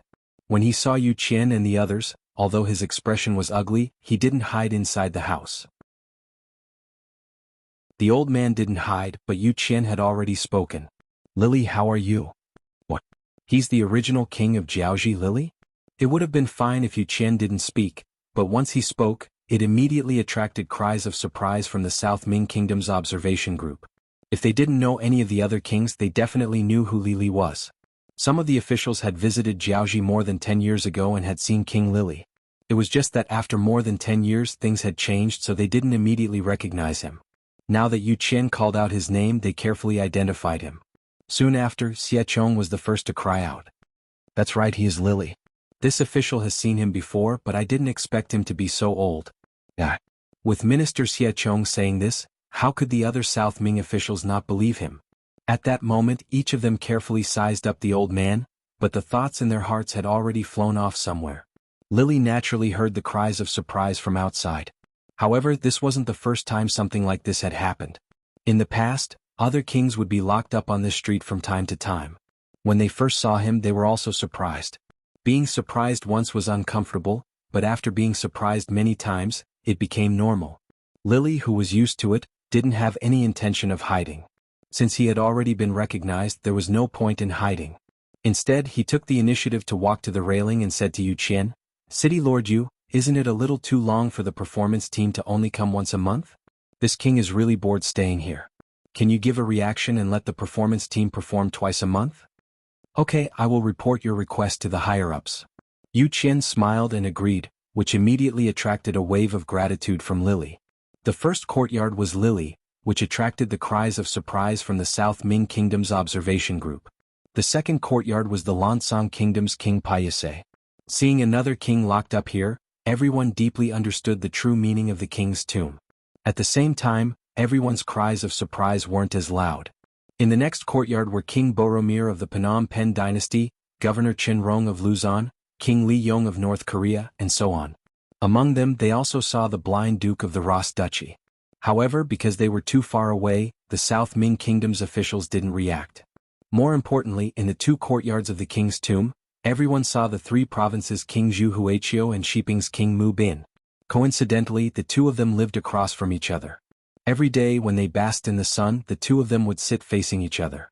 It would be very interesting to have two old enemies meet each other every day and not be able to make a move against each other. When the South Ming Kingdom's observation group walked past their courtyard, both Zhu Huiqiu and Mu Bin wanted to turn around and enter the house. However, they didn't dare to because they were already told that they had to stay outside the courtyard until the observation group left. Otherwise they would starve for 3 days. Humans were iron, rice was steel. If they didn't eat a meal they would panic. The two of them had violated the rules when they first arrived and starved for 3 days. That feeling was really uncomfortable, and they didn't want to experience it again. When the two of them obediently stood there like rare animals in the zoo, all the Southern Ming officials who saw them had a gloomy expression on their faces. It was as if they had eaten rat feces. Their hearts were disgusted and their expressions were extremely ugly. However, there was nothing they could do. The two of them had been defeated by Bugnam of Gojosian fair and square. They had brought this upon themselves. Other people couldn't interfere, nor did they dare to interfere. After walking for nearly 4 hours, they walked out from the other end of the king's tomb. Everyone's expression was different. Hee, there are still some courtyards that are empty, but it doesn't matter. Bugnam of Gojosian said that they will be full one day. Yu Qian seemed to explain very casually. However, when these words were heard by the South Ming Kingdom's officials, they didn't mean that at all. What did he mean by it will be full one day? Could it be that the South Ming Emperor and Bai Ming Emperor were also going to be locked up? It was unknown who it was that muttered this in a low voice. However, because everyone was thinking about something, the scene was extremely quiet. Thus, this sentence was quickly heard by everyone clearly. At this moment, all the officials' faces were filled with shock. They suddenly discovered that this assumption wasn't impossible. Since Yang Xie could defeat so many powerful enemies, why couldn't she deal with the South Ming Kingdom and Bai Ming Emperor? As a part of it, what should they do next? Where should they go? Chapter 1642. The trip this time had dealt a heavy blow to everyone's spirits. So much so that when the officials returned to the Yang family hotel, their faces were still as cold as ice. Yu Qian didn't care about this. He only knew that he had done what he needed to do. As for the rest, he would leave it to their king to deal with. Yang Qindong also learned about Yu Qian's trip to the king's tomb. After hearing Beta Persei's description of the reactions of the Southern Ming officials, he couldn't help but laugh and said, "Good, the fire has already been set up. Let's see how the fire will burn." The Bai Ming observation group was still in Crimson City. During this period of time, they went to many places such as the Yang family school. When these officials saw that the children of the Han people in Crimson City could enter the school for free, they were really shocked. During the Great Ming Dynasty, because the people weren't rich and were exploited by the tyrants, there weren't many people who were literate. Using 1% as a ratio was already a bit exaggerated. Didn't they know that allowing the people to become literate was good for the progress of the people? Of course they knew, but they still prevented this from happening. This was because they wanted to become a powerful group. They needed to have advantages, and literacy was an advantage. But in Crimson City, this kind of restriction didn't exist. All the children of the common people could enter the school for free. If they learned well, they would be used by the Yangxia and become an official. They might even have great power. This was somewhat out of the expectations of the Southern Ming officials. How could a grassroots person have power? If that was the case, wouldn't it be a mess? But the Yangxia clearly didn't care about this. The advantage of this was that the common people had culture, knowledge, and the ability to distinguish right from wrong. As long as they worked hard, they could become useful to the society, the country, and the people. In this way, although it was a shock to the powerful, it also allowed the Yangxia to have more talents. They wouldn't encounter bottlenecks and various pressures in the process of development. In fact, there weren't any powerful people in the Yangxia. Everyone relied on their own abilities. This was no longer the era of heroes and heroes of the father and son. He had to admit that there were more benefits to doing this. When power no longer belonged to certain people, the intensity of the competition would stimulate everyone to constantly work hard. Otherwise, they would face the danger of being eliminated. When the sounds of studying entered their ears, many of the Southern Ming Empire's officials looked pensive. They had a feeling that if they allowed Yangxia to continue developing, it wouldn't be a problem for them to replace the Southern Ming dynasty. Not only the school, but after walking around the factories, they realized that Yangxia was already so powerful. A complete light industry was developing into a heavy industry. With self-sufficiency, they no longer needed to rely on others and could still live well. This was also why Yangxia was so confident.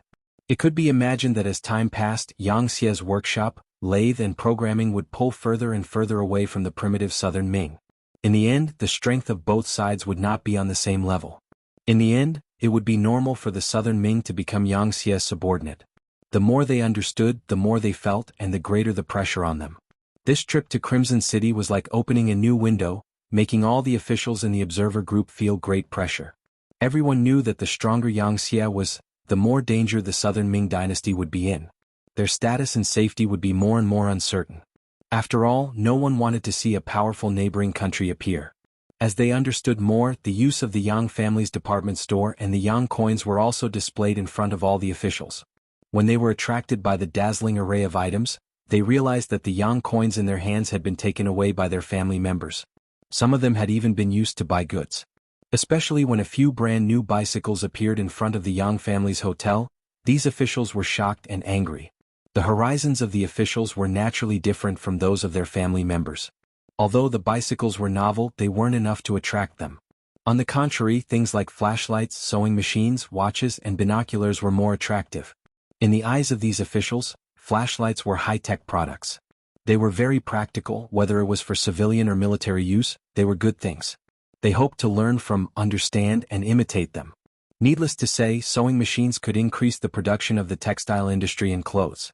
It was undoubtedly a great contribution to the progress of society. Watches could accurately tell the time. It was convenient and also a symbol of status. Binoculars were even more useful when used in the military. Although the binoculars sold in the Yang family's department store were a bit low magnification and were far inferior to those of the five-star army, in the eyes of the country bumpkins, it was already very powerful. There were many ideas, but without the Yang coins, everything was useless. It was just that the family members had already spent all of it. Everything could no longer be recovered. Then another problem appeared.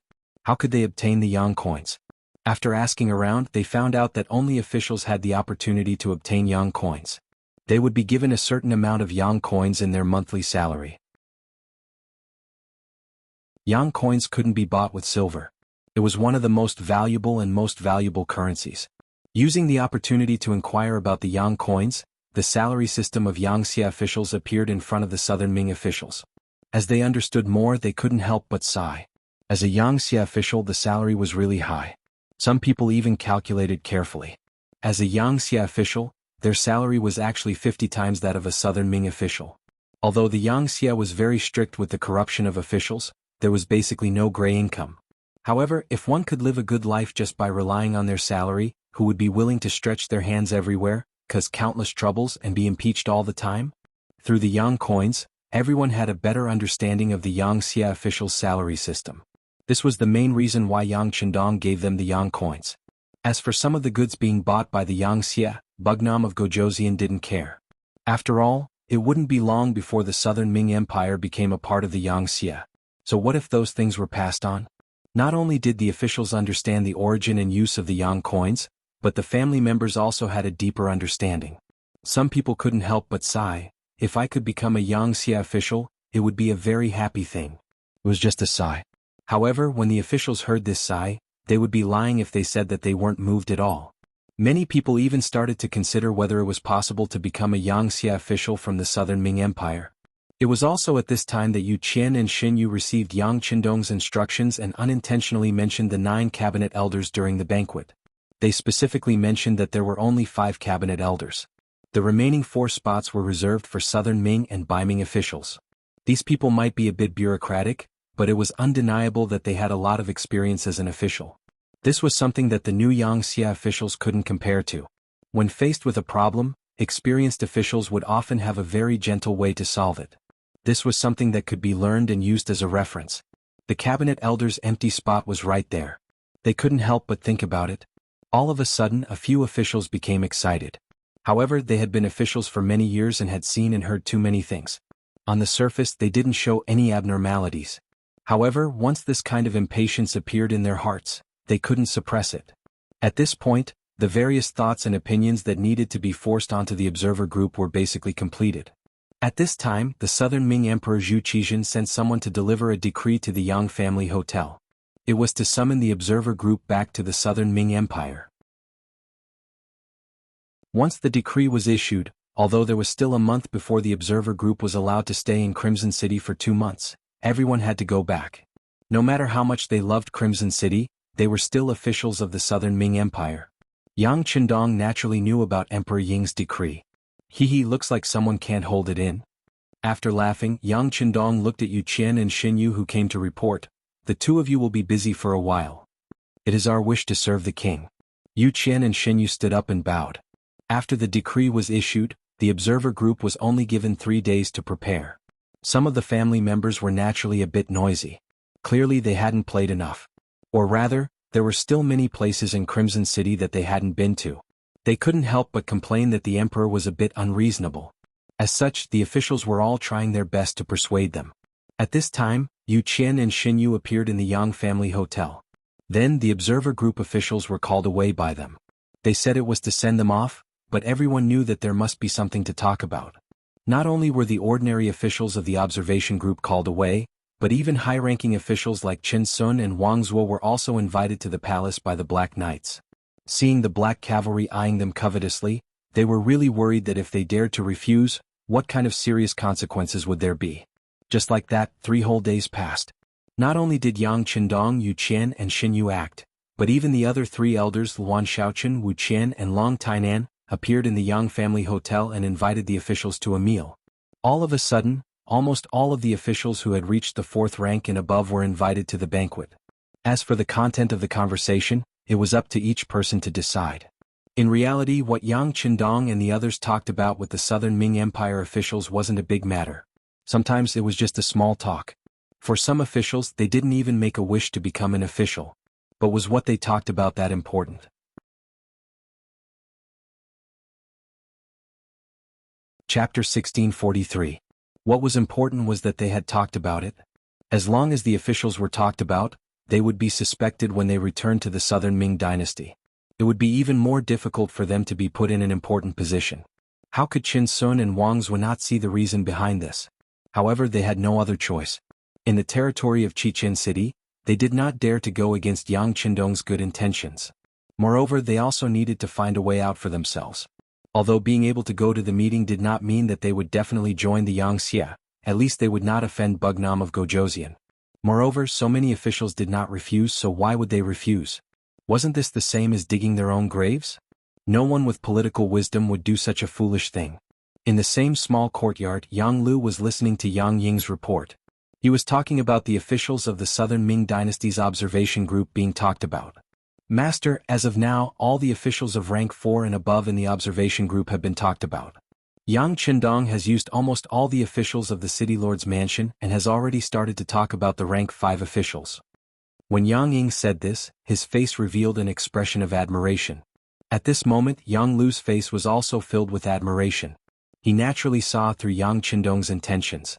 It was because of this that he could not help but say with admiration, "Amazing, my young master really has good methods."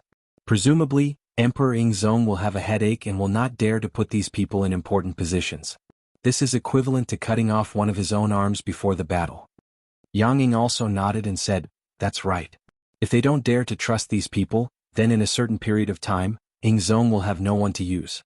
It is very likely that there will be internal chaos in the southern Ming dynasty." "No. It is not a possibility but a certainty," Yang Lu said with a very firm tone. Then his tone changed. "However, this has nothing to do with us. It is even a good thing. What we want is to take the chestnuts out of the chaos. Right? How are the arrangements on Yang Yang's side?" "Everything is arranged properly. The poor and stupid him does not know that he is being used by us." Speaking of this matter, Yang Ying's face was filled with pride. This time, there were embroidered uniform guards among the members of the Southern Ming Observation Group. This was one of the methods the great Ming Emperor used to monitor his subjects. One of the commanders named Wenjing had another mission, which was to contact Yang Yang and create a false impression that Chao Jixiang wanted to join Bugnam of Gojoseon to lure him in. Hearing Yang Ying say that the plan was going well, Yang Lu's expression became better. "Good, haha, if that's the case we have to be prepared. Remember, this time we can only succeed and not fail. Otherwise we will die without a burial ground." Yang Ying replied with a straight face, "Master, please rest assured. We have prepared for this for a long time. There will definitely be no problems." "Alright, let's wait and see," Yang Lu said with a face full of excitement. Then he muttered to himself in a voice that no one else could hear, "I hope you can cooperate. Like this, as a master and servant, I can still spare your life. Otherwise, I can only force you to be ruthless." Crimson City Pier. This day was very lively. The 13,000 people of the Southern Ming Observation Group were queuing up to board the ship. Compared to the excitement they had when they came, most of them were reluctant to leave. They could eat well, sleep well, and have so many fun things here. It was really hard for them to give up. Now that they were finally going to leave, they were going to return to their previous lives. For a moment, a sense of disappointment filled everyone's hearts. Yu Qian, Xinyu, and the others also appeared in front of the pier to send everyone off. They were bidding farewell to Qin Sun, Wang Zhua, and the others in front of the pier. With a bitter smile on his face, Qin Sun looked at Yu Qian in front of him and didn't know what to say. Thousands of words turned into one sentence. "Yu Qian, you've really screwed this old man over." "Master Qin, don't say that. Can't you see that our Yangxia is already much stronger than the Southern Ming Empire? This is because our king is virtuous. Otherwise, it would be like dealing with other foreign races and other countries. As long as the army moved, would the Southern Ming Empire be able to stop it?" Yu Qian didn't feel that it was too much. Instead, he spoke the truth. During this time, Qin Sun also went to the 5-star Army's barracks. He looked at the equipment and the training process. He also saw the long line of young people signing up. Qin Sun was very envious that so many people in Crimson City volunteered to join the army. It was unlike the Southern Ming Empire, where the army relied on soldiers. When there weren't enough soldiers, they could only go to the various cities to recruit strong men. One was voluntary, the other was forced. The result was obvious. The conclusion was that the Southern Ming Empire was definitely not a match for the 5-star army. Thus, Yu Qian's words were true. However, if Qin Sun joined the Yangxia because of this, he wouldn't be able to get over it. He decided to think about it carefully. He didn't reply to Yu Qian's words and only smiled. On the other side, Xinyu was chatting with Wang Zhua and the others. On the surface, it looked like they were enjoying themselves. "Come over when you have time. As long as you are willing, the gates of Crimson City are always open for everyone," Xinyu said with a smile. Wang Zhua and the others naturally wouldn't be stupid enough to immediately nod and agree to this obvious solicitation. They could only chuckle and change the topic. Bugnam of Gojoseon has arrived.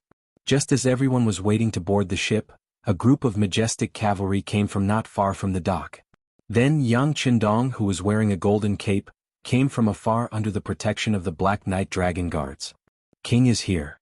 Yu Qian and Xinyu immediately straightened their bodies and tidied their clothes before walking over. The other Southern Ming officials who hadn't boarded the ship also hurriedly stood in several rows with a respectful appearance.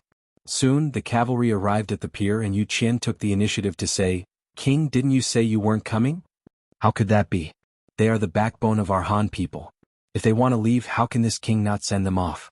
Yang Qindong said as he dismounted.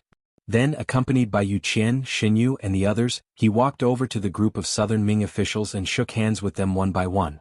During this period of time, everyone was used to this way of greeting and shaking hands, so everyone was very cooperative. There were even some officials who, after shaking hands with Yang Qindong, had their faces flushed red. Needless to say, this was caused by excitement. While shaking hands with everyone, Yang Qindong said loudly, "I believe everyone has seen how happy the Han people are living under the leadership of Yang Xie. And we live in this era. Since we have the conditions, what we should do is to let more Han people live a better life. This can't be done by just relying on the efforts of this king and Yang Xie's officials. We still need everyone's support." Well said, well said. The Southern Ming officials nodded in agreement. Using the people's livelihood as an example was indeed something that no one could refute. Seeing that the effect was achieved, Yang Qindong smiled and watched as everyone boarded the ships. Ships appeared one by one and left one by one, slowly sailing out of Crimson City's new pier. On the cruise ship, many members of the observer group were still waving their hands towards the shore, looking reluctant to part with them.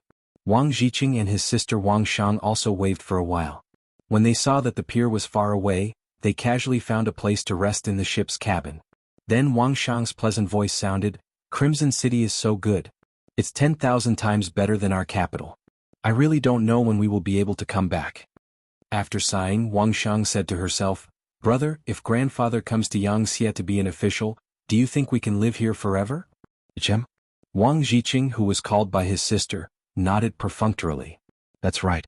At this moment he didn't hear what his sister said at all. All of his attention was on the ship's cabin. In the end he still won. He borrowed some money from his friends and sister to buy a bicycle and left it there. This was his biggest gain from this trip.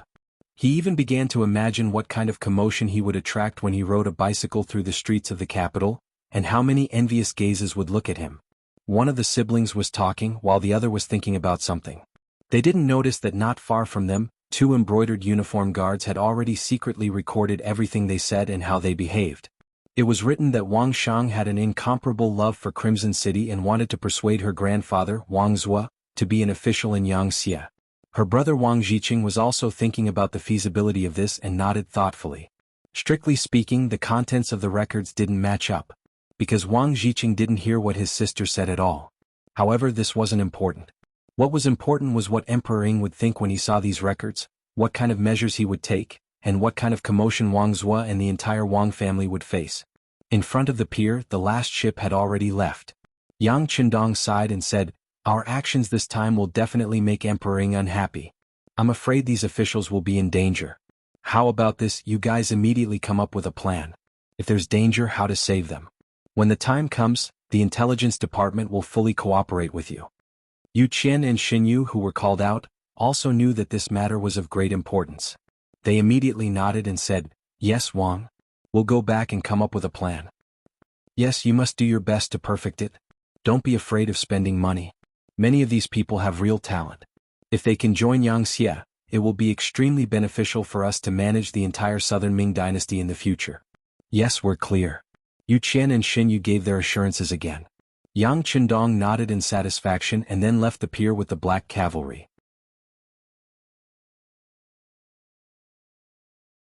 Chapter 1644. Speaking of the boat, because they had received Emperor Ying's decree, their return speed was clearly faster. They had used close to 15 days to arrive and less than 10 days to return. They had arrived at the docks of the Suzhou prefecture. Once everyone was ashore, they immediately rushed to Yingtian Mansion, the capital of the Southern Ming Dynasty, Nanjing Mansion. The officials were all smart people. Since they had returned to the Southern Ming Dynasty, regardless of what had happened to their mentality, what they needed to do now was see the emperor and then express their loyalty. Wang Zhiqing, Wang Shang, and the others also got off the boat. However, for some reason they felt that the air they breathed was not as fresh as before. It was to the point that everywhere they looked was not pleasing to the eye. The formerly bustling capital was now like a countryside in their eyes. There were flaws everywhere. In particular, when they entered the capital and saw the occasional rice fields on the sides of the streets, they felt a wave of disgust and discomfort. In comparison, the incomparably clean streets in Crimson City, as well as the public toilets 1,000 meters away, seemed more humane. Zhu Qizhen met the members of the observer group one by one in the imperial palace. When he saw that everyone was extremely respectful when they saw him, For some reason, he did not feel as interested as before. He had a feeling that these people's smiles were too fake, as if they were acting with him. After the officials finished greeting each one of them, Zhu Qizhen finally spoke. "Beloved officials, I presume that you have all gained a lot from this trip to Crimson City. Since this is the case, go back and write a memorial to see if there is anything we can learn or imitate. Then we can also make changes, okay?" "Your Majesty is wise, this official will obey," the officials replied in unison. Then, everyone left the imperial palace and returned home to write memorials. The next morning, in front of Zhu Qizhen's dragon table, there were memorials written by the various officials. Zhu Qizhen looked through them curiously. However, not long after, he angrily threw these memorials to the ground. It had to be said that these memorials talked about many things. For example, the Ministry of Personnel's memorial said that they were going to clean up the officials again. Anyone who was found to be corrupt would be heavily punished. For the sake of governance, officials were not allowed to engage in business. Anyone who took over extra land should also be returned. Anyone who had business in their family should also immediately stop to prevent collusion between officials and business. The Ministry of Revenue reported that they were going to reinstitute the business tax and collect heavy taxes. Regardless of whether one was a grand scholar, high scholar, or elementary scholar, they would still have to pay taxes when doing business. Everyone was equal. Only then would the wealth of the country be abundant. Only then would they be able to do what they wanted to do and benefit the people. The Ministry of Rights Memorial said that they wanted to set up a Nanming newspaper to allow the common people to have a voice. This way they could eliminate the existence of any undesirable things to the greatest extent. He also wanted to set up public schools, with the imperial court providing money so that the commoners could have books to study and develop their wisdom. The Ministry of Justice's memorial said that they wanted to expand the dungeon and severely crack down on the outlaws among the people, especially those officials with backgrounds, so that everyone would be equal. Only by giving the common people peace and order would the common people feel safe and happy. Only then would the common people truly support the Southern Ming Dynasty. The Ministry of Works said that they wanted to open more factories. At the same time, they wanted to raise the social status of blacksmiths, carpenters, and craftsmen. Only then would they be able to better display their enthusiasm and build the Southern Ming Dynasty. Even the imperial censor of the left, Shang Lu, wrote a memorial saying that they wanted to clean up the governance of officials and reduce unnecessary expenses for the imperial court. For example, they wanted to reduce the expenses of the embroidered uniform guard, expand the area of the streets, build more public toilets, and let the common people develop the good habit of not urinating and defecating everywhere. They wanted to change the environment of the entire Southern Ming Dynasty so that everyone would not have to live in a stinky environment. They could also reduce the occurrence of diseases and so on. Looking at these memorials, if they were not asking for money, they were asking for people, or they were criticizing the Southern Ming Dynasty system and bad habits. How could Zhu Qizhen not be angry? It was rare for him to throw a tantrum in the main hall for several hours. His shouts could be heard from time to time from the throne room. Setting up a business tax and taking back the privileges of scholars. What does Qin Sun and the Ministry of Appointments want to do? Do they want us to become enemies with all the scholars in the world and cause chaos without a war? Set up a newspaper when school starts? What does the Ministry of Rights want to do? Could it be that if we don't set up a newspaper we won't be able to hear the voices of the common people? Expand the dungeon? What does the Ministry of Justice want to do? Do we have so many bad people in the Southern Ming Dynasty? What bright heaven and earth! Could it be that the skies of the Southern Ming Dynasty are dark and gloomy? The Ministry of Works is even more ridiculous. Raising the status of the craftsmen, are they trying to change the current state of the Southern Ming Dynasty? Won't this cause chaos? If the status of the craftsmen is raised, will the status of other people be raised as well? Especially this imperial censor. According to what he said, are we living in a stinky environment every day? The common people will get sick when they eat grains. This is originally a matter of heaven and earth. How can it be that the common people's production has anything to do with our current environment? After calling out the names of the various departments, Zhu Qizhen overturned the dragon case in a fit of anger. The eunuchs at the side were so scared that they trembled in fear, not daring to say a word. Are they rebelling? All of them are pointing fingers at me. I think they have clearly been bribed by Yang Qindong. We don't believe that Crimson City is really as good as they say. How is this observing and learning? This is clearly eating other people's food and then coming back to bite their master. These people all deserve to be killed, they deserve to be killed. Zhu Qizhen couldn't be blamed for being so angry. He had his subordinates give their opinions because he wanted to see if they had any gains. If there was, he could make appropriate changes without putting in too much effort. But now, how was this appropriate change? It was clearly overturning everything. The Southern Ming dynasty was also degraded by everyone. As the emperor, he naturally had no face. It would be strange if he wasn't angry. After venting his anger, Zhu Qizhen stood there panting. The head eunuch Qian Seng Bao finally found an opportunity and hurriedly knelt on the ground. Your Majesty, don't be too angry. Your health is more important. It's not worth it for these officials. Yes, it's not worth it, Zhu Qizhen said in a fit of pique. Then he said, Go, summon beloved official Chao to see us. The so-called beloved official Chao was the guard of the embroidered uniform guard, Chao Jixiang. The kneeling Qian Seng Bao naturally didn't get along with him, but this was the emperor's order. He didn't dare to stop him. He hurriedly gave a look to the eunuch at the side. At this moment, Qian Seng Bao was secretly delighted. He was thinking that the emperor had nowhere to vent his anger. Perhaps Chao Jixiang came at this time to eat melons. Chao Jixiang, who was on duty in the palace, was quickly found. He came to the throne room and knelt down. You all can leave first. Great companion, you can also leave. He glanced at Qian Seng Bao. Because of the appearance of Yang Qindong, this little butterfly, Zhu Qizhen didn't experience being captured by Yes Hen. Thus, Chao Jixiang didn't appear to save his master. Now, his great companion became Qian Seng Bao's eunuch. The emperor summoned Qian Seng Bao and wanted to drive him away. Qian Seng Bao naturally wasn't happy. But at this moment he didn't dare to disobey the emperor's order. He could only agree and leave. After he walked out of the throne room, he stood there in deep thought. Recently, every time Zhu Qizhen saw Chao Jixiang, he was always mysterious. Even his great companion was on guard against him. This made him feel a sense of danger. If Chao Jixiang really replaced him, he was afraid that he wouldn't be able to have a good ending. Internal strife among eunuchs was often the fiercest. Those in power could get whatever they wanted. As for those who were stepped on, it was a fate worse than death. Eunuch Qian, why are you here? Why aren't you serving the emperor? Qian Seng Bao, who was in deep thought, was surprised when a voice came from behind him.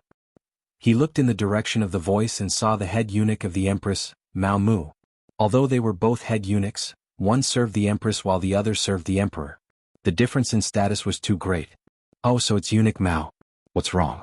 Are you leaving the palace? Yes, the empress wants to weave cloth. Aren't I going out to choose? Mao Mu said with a fawning expression.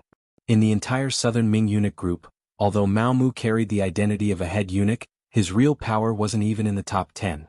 This was all because the empress's temper was very good and she never cared about matters. The master was weak, so as the eunuch by the master's side, he naturally didn't have much power. But because of this, Mao Mu became a transcendent existence in the entire group of eunuchs. This person did not fight for fame or profit. Because of the empress, not many people were interested in his position. This made it seem that he had a good relationship with all the eunuchs, and they all seemed to be good. In terms of status, Mao Mu was far from them. But Qian Seng Bao was a very smart person. He definitely wouldn't casually offend people for no reason. So when he saw Mao Mu ask him, he chuckled and explained, It's like this. The emperor wants to meet Chao Changwei alone, so I came out to get some fresh air. Oh, so it's like that. It's just that Chao Changwei's thoughts are very big. It's not a good thing for such an ambitious person to always be by the emperor's side.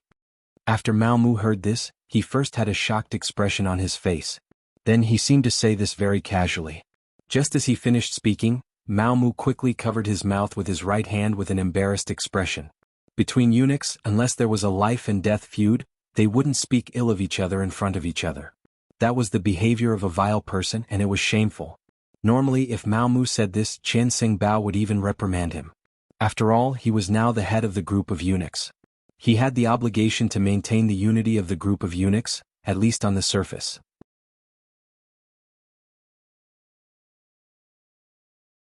Chapter 1645. But now that he was angry, Mao Mu's words hit the bottom of his heart. He said with an angry face, That's right, I thought I was the only one who thought Chao Changwei was ambitious. I didn't expect that Mao Gonggong also thought so. Then I really have to be careful. Chen Gonggong, you are busy. I still have to go out of the palace. I will talk to Chen Gonggong when I have the chance. Mao Mu didn't say anything this time. Some words were enough to be said once. Saying too much would have the opposite effect. Mao Mu left like this. Along the way, he took the token given by the empress and walked out of the palace with the 6 little eunuchs. Then he walked into the market and looked around. He went to a few shops but didn't buy any suitable cloth. During this process, no one noticed that while he was chatting with someone in a cloth shop, he had spread the news of Zhu Qizhen's rage in summoning Qiao Jixiang. In the entire Yangxia, there were no more than 10 people who knew that Mao Mu was Yang Hodong's spy. Among them, there was an intelligence team that was responsible for contacting him. Wang Shan, the head of the telecommunications department, was the one who knew about it.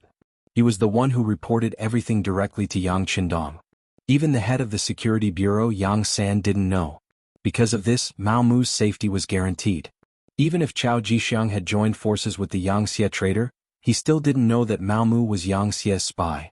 When Mao Mu reported some of the news in the palace, Zhu Qizhen was listening to Qiao Jixiang's report with a serious expression. Your Majesty, the matter is like this. I have already contacted that person. He will lead Bugnam of Gojoseon to the ship. When the time comes, we will choose to take action at sea. At that time, no matter how great his ability is, he won't be able to escape. And good. That's right, didn't you say there was a backup plan? Zhu Qizhen asked with interest. Yes, Your Majesty. I don't know if you still remember Shaohua Province's President Kuroda, who is the Navy General of Shaohua Province. When the Shaohua Province was destroyed by Yangxia, he had escaped with 100,000 soldiers. Over the years, although his strength has weakened, he still has 50,000 Navy elites in his hands. When the time comes, they will also appear and join us to kill Bugnam of Gojoseon. However, he also made a request.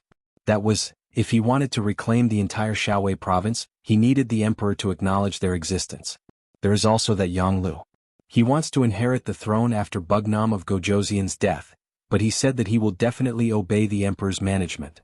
Once he stabilizes his position, he is also willing to send troops to attack Baiming and help the emperor unify the world. As soon as Qiao Jixiang opened his mouth, he laid out all the plans and the requests of the so-called allies. Hearing this, Zhu Qizhen frowned.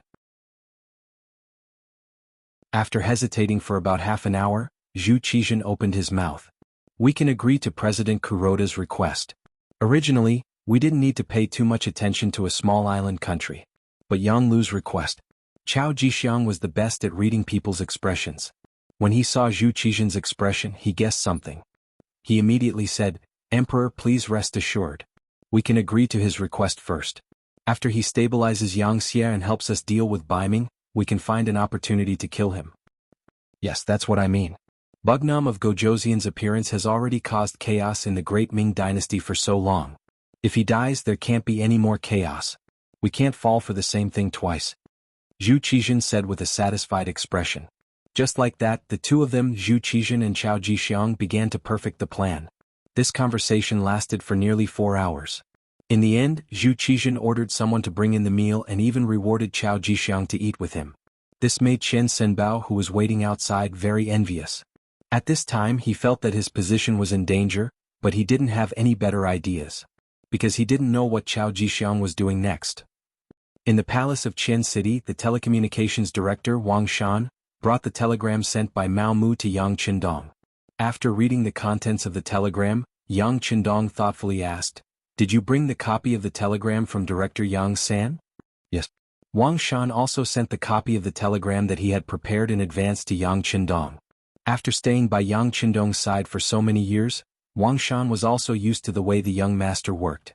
Therefore, he would send a copy of the telegram that was related to reporting to him.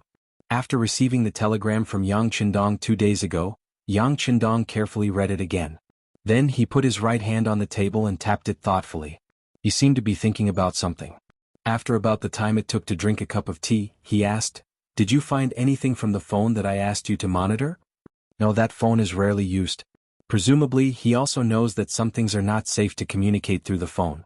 Wang Shan replied in a deep voice. Well, he's grown up. He's so careful when doing things, but unfortunately he didn't use it properly. Since he chose this path of no return, he can't blame anyone for everything. Okay, Wang Shan, go back. Remember, don't tell anyone about what happened today, not even Beta Persei. In the entire Yangxia, Yang Qindong trusted Tiger's Mane the most, followed by a few of his servants and then Wang Shan. After all, as the head of the telecommunications department, he had access to core secrets. Therefore, although he was only a department head, Wang Shan's position in the entire Yang faction was extremely high. Very few people would not give him face. Wang Shan himself also understood that he could be where he was today all thanks to Yang Qindong. He only needed to do things well and his status would be stable. He nodded heavily. "Young master, please rest assured that no one else will know about this." Wang Shan was able to address Yang Qindong as the young master, just like the servants. This showed how much Wang Shan was valued. Wang Shan took his leave, leaving Yang Qindong alone in the palace study. He sighed. Some things did develop beyond his expectations. He had thought that someone would betray him. After all, when one's status was high and one's vision was broadened, one would have the motivation and ideas to move up. However, when something really happened and the person who betrayed him was someone he trusted very much, Yang Qindong still felt very uncomfortable. He did not know how long he had been sitting there. All kinds of memories and pasts between Yang Qindong and Yang Lu flashed through his mind. It was not until Hu Yan appeared in the study and brought a bowl of lotus seed soup in front of him that Yang Qindong came back to his senses. He smiled apologetically. "Look, I made you worry again. No, I just wanted to see you. Don't think too much about it. We've already gotten enough. Even if we stop now, we won't have any regrets." Hu Yan walked behind Yang Qindong with a smile and gently massaged his shoulders. Feeling the care and gentleness, Yang Qindong reached out and patted Hu Yan's arm. "Good, optimistic spirit. Take it easy, take it easy." Ah. At this moment, Yang Qindong's mood seemed to be much better. In contrast, Yang Lu outside the small courtyard of the palace was very proud. As he expected, although when Jing had gone back, he had already convinced Yang. If the plan went smoothly, there should be a result soon. And he just needed to push the boat along. "Yang, you can go and do that thing now. This little one understands." Yang nodded in agreement, then turned and left. On the surface, after the southern Ming Kingdom's observation team left, Qichen City became stable again. But in fact, there was an undercurrent surging, and a conspiracy was shrouding Yang Qindong's head. 2 days later, Yang went straight to the palace. His face was full of joy, as if he had done something great. On the same day, Beta Persei's mother-in-law, Badama, suddenly entered Yangxia First Hospital because of a serious illness. As the son-in-law, Beta Persei naturally had to perform well. He had already applied for 10 days of leave from Yang Qindong to serve his mother-in-law. In the palace, Yang Qindong saw Yang Qindong and said, "Fourth brother, it's done. I have already discussed with the commander of the Southern Ming Brocade Guards, Wen Jing. As long as you, Bugnam of Gojoseon, are willing to admit it personally to the other party, and Chao Jixiang is willing to submit to Yangxia, he will bring all the Brocade Guards. Anyway, at that time they will control the Southern Ming Palace. As long as my army arrives, we can take over the entire Southern Ming Kingdom with the smallest price." Looking at Yang Qindong's happy expression, Yang Qindong smiled. "Fourth brother, how did you discuss it?" "Oh, it's like this." Yang Qindong explained the plan that they had discussed.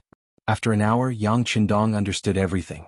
After hesitating for a moment, he said, "Okay, this prince agrees. I will meet with Chao Jixiang outside the Wenzhou port.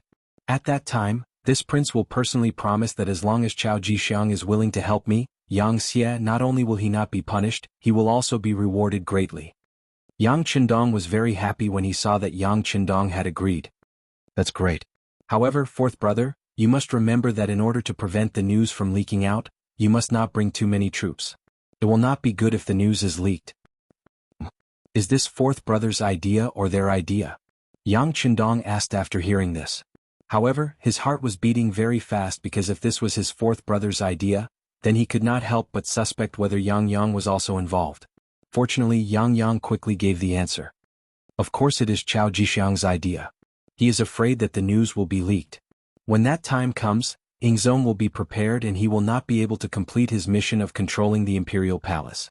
Of course, with fourth brother's current status, even if he cannot bring too many people, he will still be accompanied by the Black Cavalry. After all, one must always be vigilant." Hearing Yang Qindong say this, Yang Qindong was finally able to relax. He nodded and said, "Okay, fourth brother. I understand the matter and I also agree. Next, you all can set a time together. When there is an accurate time, just inform sixth brother."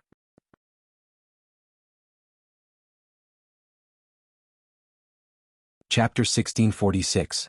"That's the best, haha." Yang Qindong grinned. Obviously, he wanted to facilitate this matter. This was equivalent to him making a great contribution. At that time no one would dare to look down on him. Who would say that he was relying on his relationship with fourth brother Yang Qindong? He wanted to prove that he was also a capable person. Yang Qindong agreed. The news quickly reached Yang Lu's ears. In the small courtyard, Yang Ying was so happy that he forgot himself. After all, after so many years of hiding, there was finally a conclusion to this matter. He felt that the burden on his shoulders was a lot lighter. Yang Lu, on the other hand, frowned in joy.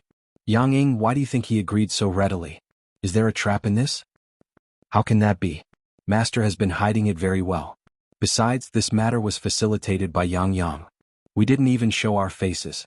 Even if there is suspicion, it won't fall on us. Master, you have to hurry up. It's best if you can fight to go to the sea with him. This way, our chances of winning will be higher. Yang Ying said without any doubts. That's right. Yang Lu nodded. He felt that Yang Ying's words were very reasonable.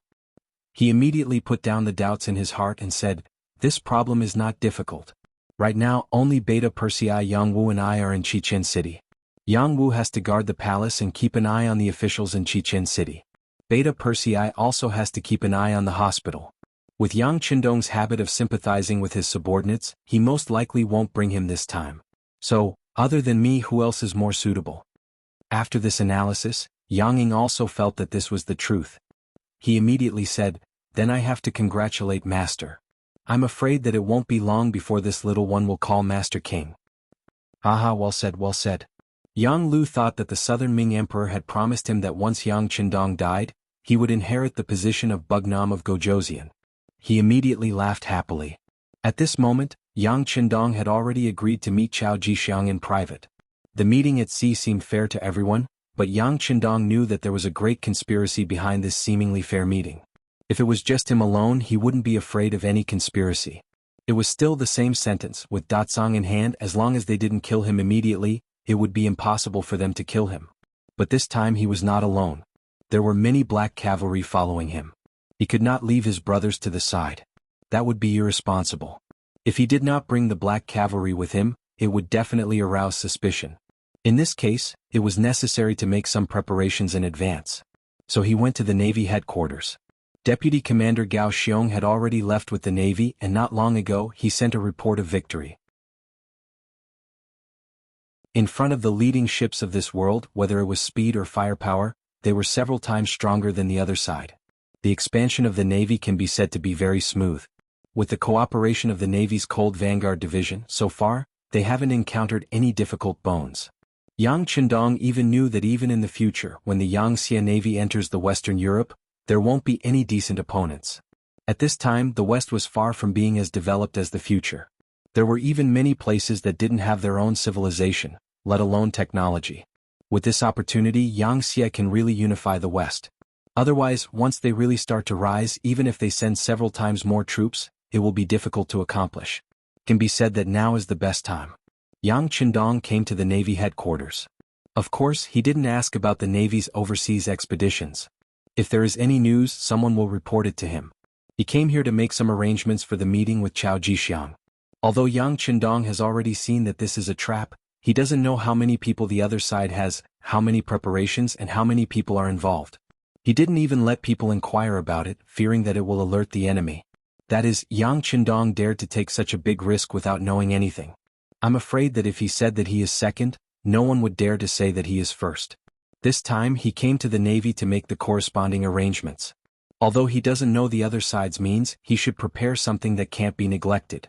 Now in charge of the work here is the commander of the Navy's Cold Vanguard Division, Nye Tong. He is also one of Yang Xie's old men, and also one of Yang Qindong's trusted Navy generals. In the room of the commander-in-chief of the headquarters, Yang Qindong and Nye Tong sat facing each other. After that gaze constantly scanned Nye Tong's body, Nye Tong's forehead was oozing with cold sweat. Today, with Yang Qindong's power, few people can face him calmly. Perhaps only people like Yu Qian who have a lot of experience can do it. Can I trust you? These words caused Nye Tong to stare blankly for a moment before he abruptly stood up. With an incomparably confident tone, he said, "Sixth young master, this subordinate is at your beck and call. I am willing to serve you at any time."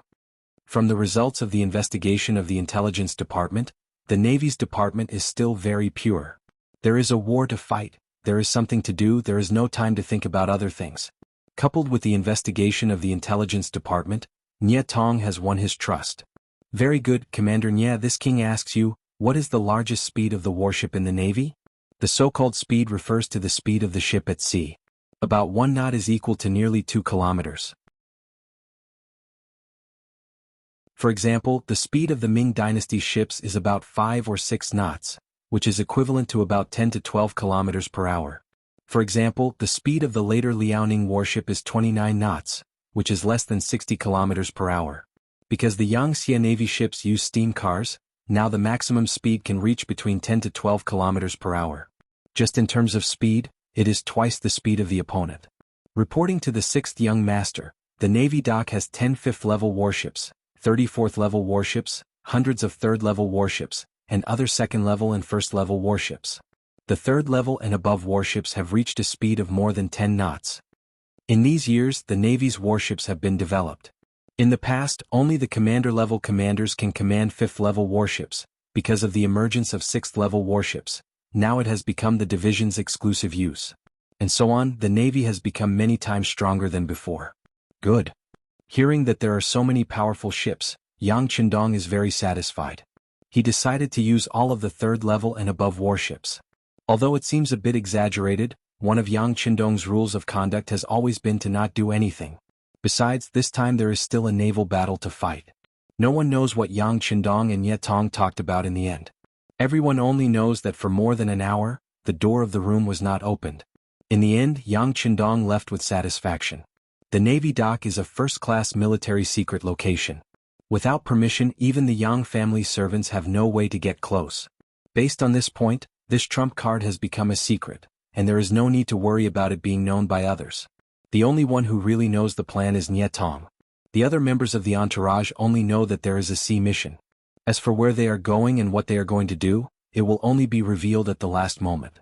After a trip to the Navy headquarters, Yang Qindong returned to the palace and went to the telegraph office. Except for the director Wang Shan, who is still inside, the other staff have been temporarily exiled for various reasons. Even if the servants around him can betray him, Yang Qindong really can't casually trust other people now. After leaving Wang Shan, the two of them operated the telegraph for a while. After doing this, Yang Qindong stretched and said to Wang Shan, "Wang Shan, this time you stay at home. You don't have to go out with me." No, this subordinate is not talented. I am willing to follow the young master until death. Wang Shan suddenly stood up and said with an unquestionable voice. Although he now has a faint feeling that this sea trip will be very dangerous, he still wants to follow Yang Qindong. Everything he has today is all thanks to Bugnam of Gojoseon. Now that there is danger, how can he shrink back? Okay. Thinking that many things can't be done without Wang Shan's help, Yang Qindong nodded and agreed after a little hesitation. Then he got up and patted Wang Shan on the shoulder and said, "If that's the case, you must be careful on this trip." "Yes, young master, this subordinate will be careful and won't let you down." After a series of arrangements, the next problem is the follower. Although Beta Persei took the time to come from the hospital to the palace and asked to follow, Yang Qindong still happily refused. "Beta Persei, your mother-in-law is sick. Now is the time for you to perform well. Besides, you have followed me many times, this time won't make a difference. Don't go this time, just let." Yang Qindong's gaze moved between Yang Wu and Yang Lu, who were standing on the side, and finally fell on the latter. "Let Yang Lu follow the young master." "Yes." Yang Lu was overjoyed, but his face did not change. Instead, he looked at Beta Persei and promised, "Second brother, don't worry, I will be fine with the young master." "Then okay." Beta Persei saw that Yang Lu took the initiative to stand up, and this was the young master's idea, so he did not fight for it. After all, they were all servants and he couldn't be the only one to enjoy the good things. He also needed to give others a chance. After deciding on Yang Lu's follower, Yang Qindong personally appointed the third captain of the Black Cavalry, Badeo Jiang, and asked him to bring 500 Longwei with him. The matter was settled. Regarding Yang Qindong only bringing 500 Black Cavalry, whether it was Beta Persei, Yang Wu or Yang Lu, all showed faint doubts. Obviously, the Black Cavalry now had 5,000 people, and only 500 people were too few.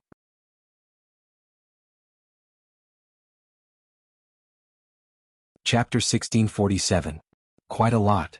Yang Qindong chuckled. "The last time we went to Yunnan, we only had 500 Black Cavalry and there were no problems.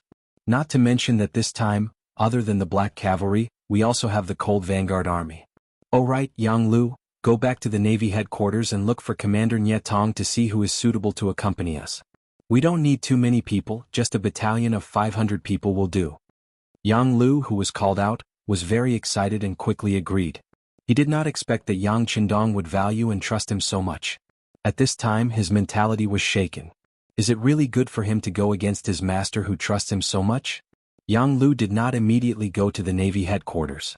Instead he first returned to the small courtyard and saw Yang Ying. Master, there is no turning back.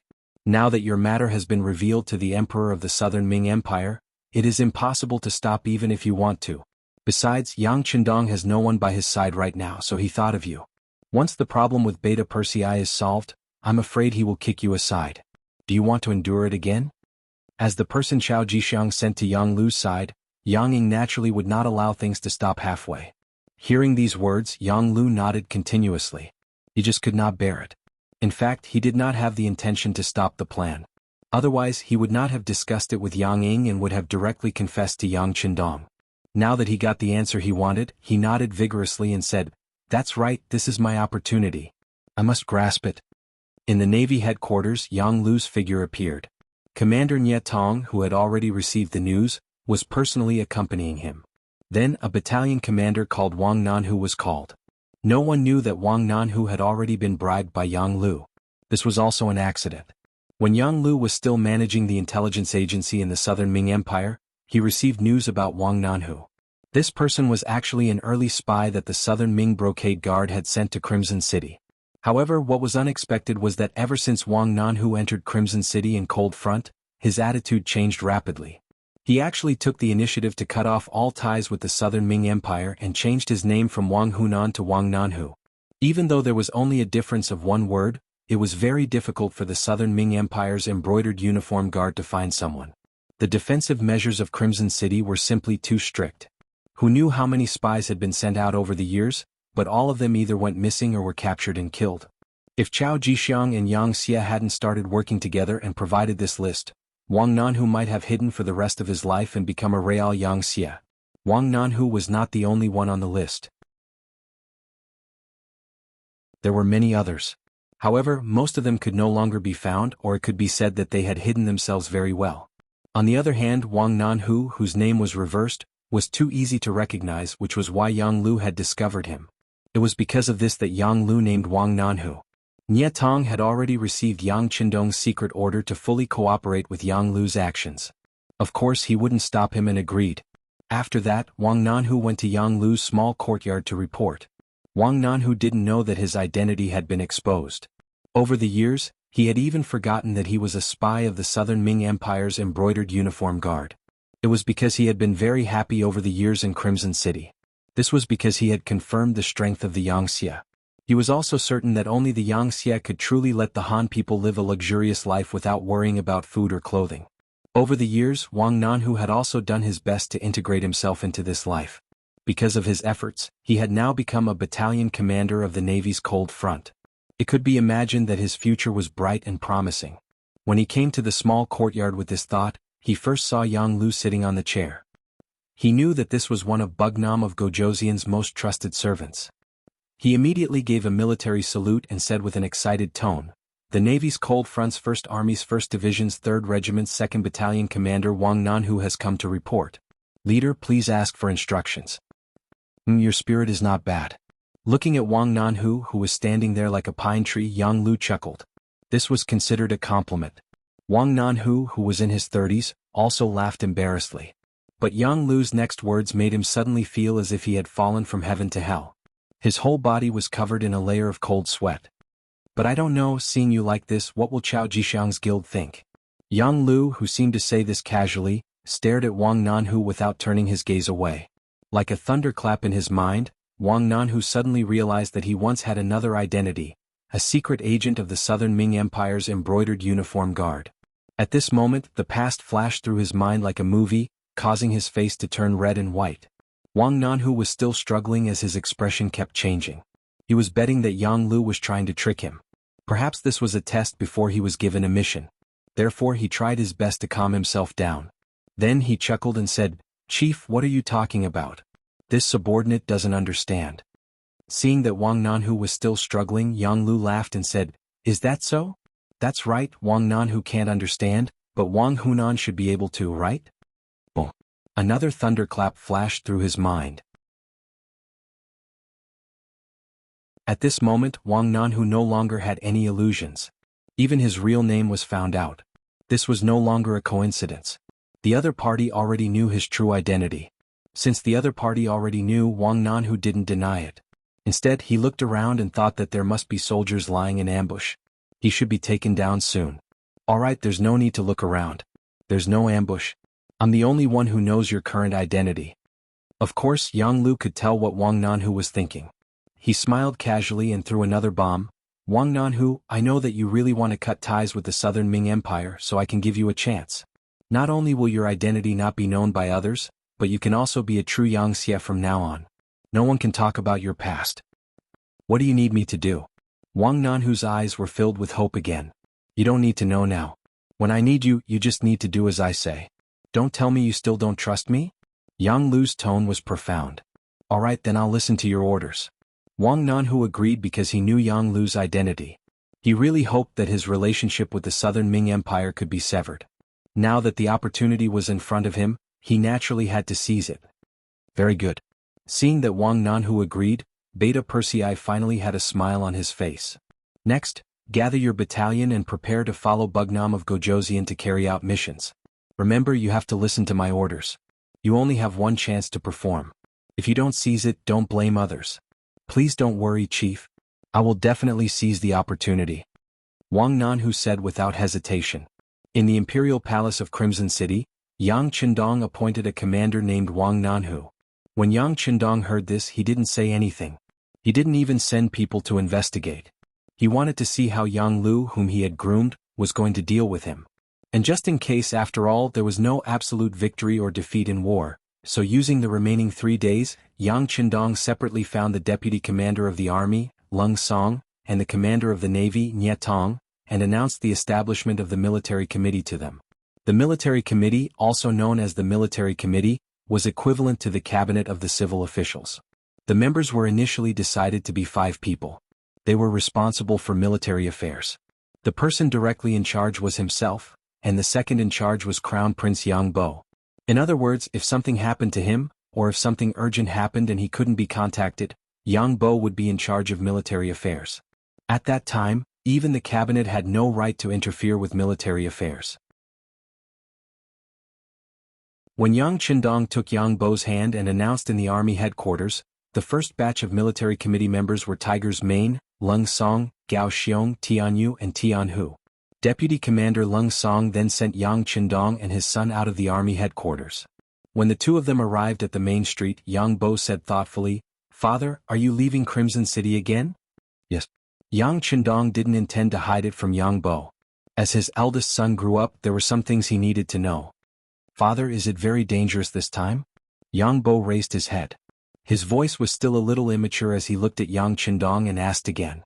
Yang Qindong didn't expect his son to have such observation and perception at the age of 11. He was very pleased.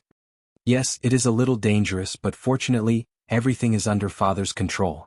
"Then I'm relieved." A sincere smile appeared on Yang Bo's face. Looking at Yang Bo's adult-like appearance, Yang Qindong smiled and patted Yang Bo's head. He said, "Bo, remember. As a king you have to trust your subjects, but you also have to be careful. You also need to have your own judgment and not be swayed by others. Because of the difference in status, they might not really think about you. As long as you think it's right, just do it." "Yes, I'll remember." With Yang Bo's comprehension ability, he naturally couldn't understand everything, but this didn't stop him from remembering it and slowly understanding it when he returned. After the cabinet, the military committee was also established. Just like that, Yangxie's 2 major institutions began to operate. Yang Qindong could also put down his burden and do what he should do.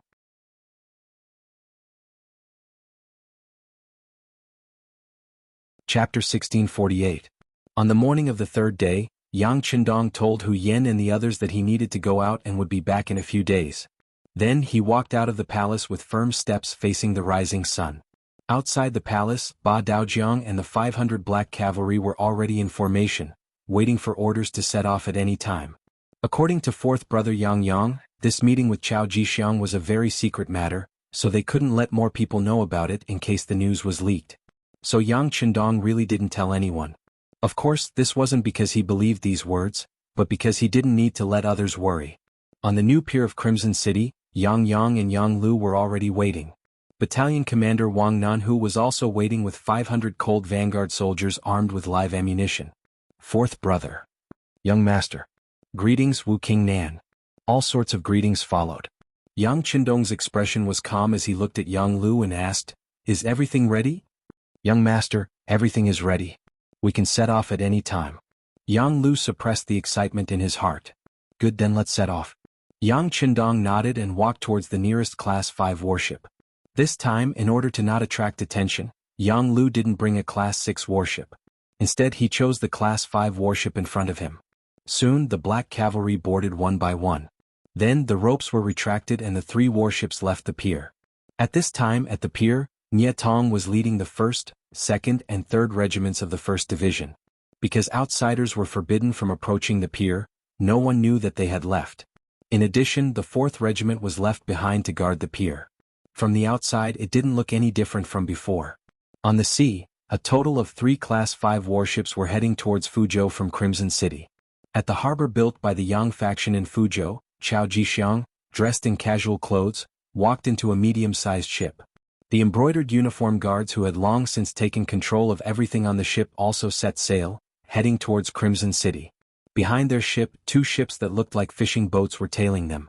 Relying on the high-powered binoculars in his hand, he seemed to be hanging several miles behind them.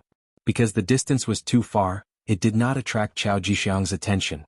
Or rather, Chao Jixiang's attention wasn't on his side at all. Ever since he entered the cabin, he had been looking at the radio in front of him. An intelligence agent sent by Yang Lu was fiddling with it. He knew nothing about radio stations. He only knew that it was very powerful and could transmit information from thousands of miles away. Chao Jixiang, who was sighing at the miraculous nature of this item, was waiting for the fish to take the bait. As for safety, he was not worried. Yang Lu had arranged everything. As for whether or not he would be cheated, he was carrying the imperial edict personally written by Zhu Qizhen of the Ying sect. It was about Yang Lu succeeding Yang Qindong and becoming the Bugnam of Gojoseon. Presumably, there were people who were more anxious than him. If Yang Qindong didn't die, Yang Lu wouldn't be able to ascend the throne. Right, Yang Lu now had another name, Yang Shunming. This meant that he was willing to submit to the Great Ming Dynasty. It could be seen that in order to ascend the throne, Yang Lu was really going all out. As for whether or not Yang Lu would lie to him, it was basically impossible. He wouldn't tell such a big lie just to deal with her, would he? Furthermore, he even asked Yang Qindong to cooperate with him. Did he really think that he had an important identity? Eunuchs, in the end, weren't even considered complete people. They were even looked down upon by many people. Even if some people tried to curry favor with them, it was only because of the emperor's face. If they really left the emperor's favor, eunuchs wouldn't even be worth a fart. Chao Jixiang was waiting for news. Yang Qindong's level 5 warship was also heading towards the predetermined location. The level 5 warship's speed wasn't slow. It braved the wind and waves all the way, quickly approaching the destination. It was only 180 kilometers in a straight line. In the future, it would only take 80 minutes to reach the destination. It was impossible to be so fast now. However, it would only take 10 hours to reach the destination. Not to mention, the destination wasn't Fuzhou, but the sea outside of Fuzhou. Therefore, in just 8 hours, Yang Qindong and the rest arrived at the predetermined sea area. During the journey, Yang Qindong sat in the main cabin and was playing Go with Yang Yang. Ba Daojiang and the rest were watching and learning from the side. It was precisely because Yang Qindong loved Go that the few servants around him were not bad at Go. Even Beta Persei, that big brute, was quite accomplished in Go. There was no need to talk about Yang Lu. He had more time than Beta Persei and studied Go more deeply. At this moment, he was watching the game from the side. Yang Qindong's Go skills were also not bad. After coming to the southern Ming dynasty, he had looked for others to specially learn from him. However, when facing Yang Qindong, he still felt a lot of pressure. After all, after having Datsang, Yang Qindong had already changed. He learned everything quickly and was more proficient in it. Compared to the game of Go in the main cabin, outside the cabin, Yang Ying was talking to Battalion Commander Wang Nanhu. Battalion Commander Wang, we are about to reach our destination. In a while, everything will be done according to my instructions, understand? Yes. Yang Lu had already introduced Yang Ying to Wang Nanhu and told him to listen to this person's orders. Therefore, at this moment, Battalion Commander Wang did not know what was going to happen next. He also did not know that he was now helping someone to deal with Bugnam of Gojoseon. Alright, bring your men to the bow of the ship to check. Leave the safety of this place to our men, Yang Ying said casually. Yes. Wang Nanhu replied again and turned around to take away the 33 soldiers guarding here. It was a full platoon of cold front soldiers. When he came, he knew that Yang Lu had arranged for other people to board the ship to take care of Bugnam of Gojoseon's safety. He also saw that they were wearing the Navy's cold front uniform. Because everything was arranged by Yang Lu, he did not ask any questions. There is a military rule in Yang Xie's army, don't ask what you shouldn't ask. But Wang Nanhu did not know that these 33 cold front soldiers were not sent to protect Bugnam of Gojoseon, but to harm Bugnam of Gojoseon. They have been missing for a long time, and even Yang Xie's intelligence department could not find them. Among the 33 people, the leader was Kitamura and Yui Suzuki, followed by a group of Jonin and Chunin. In order to prevent being discovered by others, they deliberately put something in their shoes to make them look as tall as Han people. What happened outside, the Black Cavalry did not know. Because not long after they boarded the ship, Yang Chendong strictly ordered the Black Cavalry to stay in the main cabin with him. This order was given in front of Yang Lu, and he also explained that the cold front soldiers should also be trained. So far, the 30 Black Cavalry soldiers on the main ship did not go out, which made it convenient for Yang Ying to do all the things outside. Yang Lu intentionally stayed in the main cabin to calm Yang Chendong's heart. He didn't make any small movements and was also monitoring the words and actions of the other Black Knight Dragon Guards. A total of 3 battleships came, but most of the Black Cavalry soldiers and Cold Front soldiers were arranged in the other 2 battleships. Now there are only 30 Black Cavalry soldiers and a platoon of 33 Cold Front soldiers led by Commander Wang Nanhu on the main ship. In contrast, Yang Lu arranged a total of 100 ninjas on the main ship. Just in terms of numbers, Yang Lu already has the advantage.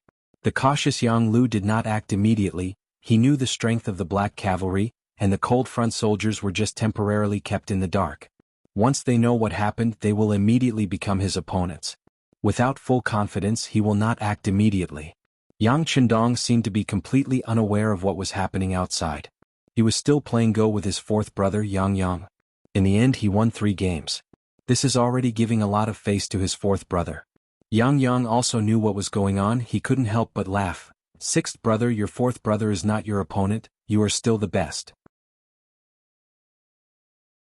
Haha, 4th brother, you're too modest. If you weren't so impatient, we might have won this game. Yang Chendong seemed to be talking about the chessboard, but it also seemed like he was pointing out something in a roundabout way. When these words fell into Yang Chendong's ears, he didn't know why, but his face tightened. He always felt that Yang Chendong's words were pointing at something. Fortunately, at this time Yang Ying walked into the main cabin and said, "Your Majesty, Chao Jixiang's ship has arrived." "He's here? Ah, that's great." Yang Yang got up very happily. For him, being able to instigate the defection of such an important person like Chao Jixiang was naturally a great achievement. He could finally use practical actions to get rid of his status as Yang Chendong's 4th brother. For him to be where he was today, he also had real ability. "Yang Lu, Badao Jiang, you go out and take a look." Yang Chendong didn't get up. With his current status, perhaps if Zhu Qijing came, he would only go out and welcome him. After all, it was just a eunuch, it was really nothing. Yang Lu and Badao Jiang nodded in unison, then went out of the main cabin with Yang Yang. As expected, they saw a small boat sailing over.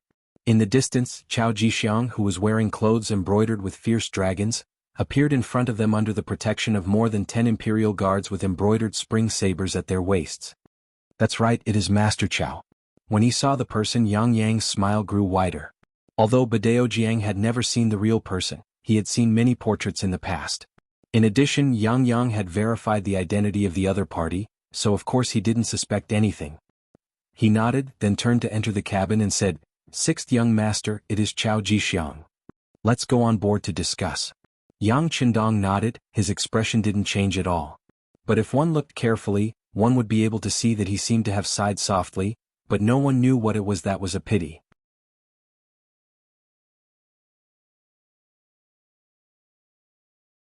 Chapter 1649. A spiral staircase was set up on the ship to guide Chao Jixiang and the others onto the ship. The moment their bodies crossed, Chao Jixiang's gaze landed on Yang Lu. When he saw Yang Lu nod casually, a smile appeared on his face, and he seemed to straighten his back even more. With a total of 12 embroidered uniform guards, Chao Jixiang boarded the Yang family's 5th-grade warship under the protection of Wen Jing's command. Before entering the main cabin, he was stopped by Ba Daojiang and searched. Chao Jixiang was very cooperative with all this. He didn't bring any weapons with him. He probably knew that he wouldn't have a chance to assassinate Bugnam of Gojoseon even if he had a weapon. In the main cabin, Yang Qindong sat there unhurriedly drinking tea. Yang Qindong excitedly led Chao Jixiang into the cabin. When he saw Yang Qindong, Chao Jixiang hurriedly bowed respectfully. "This servant greets His Highness Bugnam of Gojoseon." "Ah, Mr. Chao, I trust you have been well since we last met." Yang Qindong raised his head with a smile on his face. The two of them had crossed paths when they were in Baiming. At that time, Yang Qindong was a head above Yang Qindong. Now that so many years had passed, he was still a head above Yang Qindong. Chao Jixiang couldn't help but blush when he heard Yang Qindong's words. However, when he thought about how Yang Qindong might become his prisoner, he could step on Yang Qindong's head and do whatever he wanted. He suppressed his embarrassment and said respectfully, "Bugnam of Gojoseon is wise and mighty. How can this servant compare to you? If there was a eunuch's greatest skill, it would be flattery. As long as you wanted to hear it, you would listen to it. Otherwise, how could you make the emperor happy and entrust them with important tasks?" Yang Qindong, who already knew this, didn't believe Chao Jixiang's words at all. Thus, his expression didn't change as he said, "All right, don't show your tricks in front of this prince. Let's get down to business." "Yes, His Highness Bugnam of Gojoseon." Chao Jixiang replied and stood there with a bitter expression. Chao Jixiang originally wanted to sit down and speak, but Yang Qindong didn't say anything. Naturally, he didn't dare to overstep his boundaries. At this time, he could only stand and speak his request. Among them, he emphasized how his brothers from the embroidered uniform guards would be placed if they joined Yang Xie. It could be seen that Chao Jixiang was well prepared. After he spoke, he didn't have any intention of stopping. He spoke one sentence after another, quickly attracting everyone's attention. At this time, no one noticed that Yang Lu had already left the main cabin. He looked at Yang Ying standing outside and nodded lightly.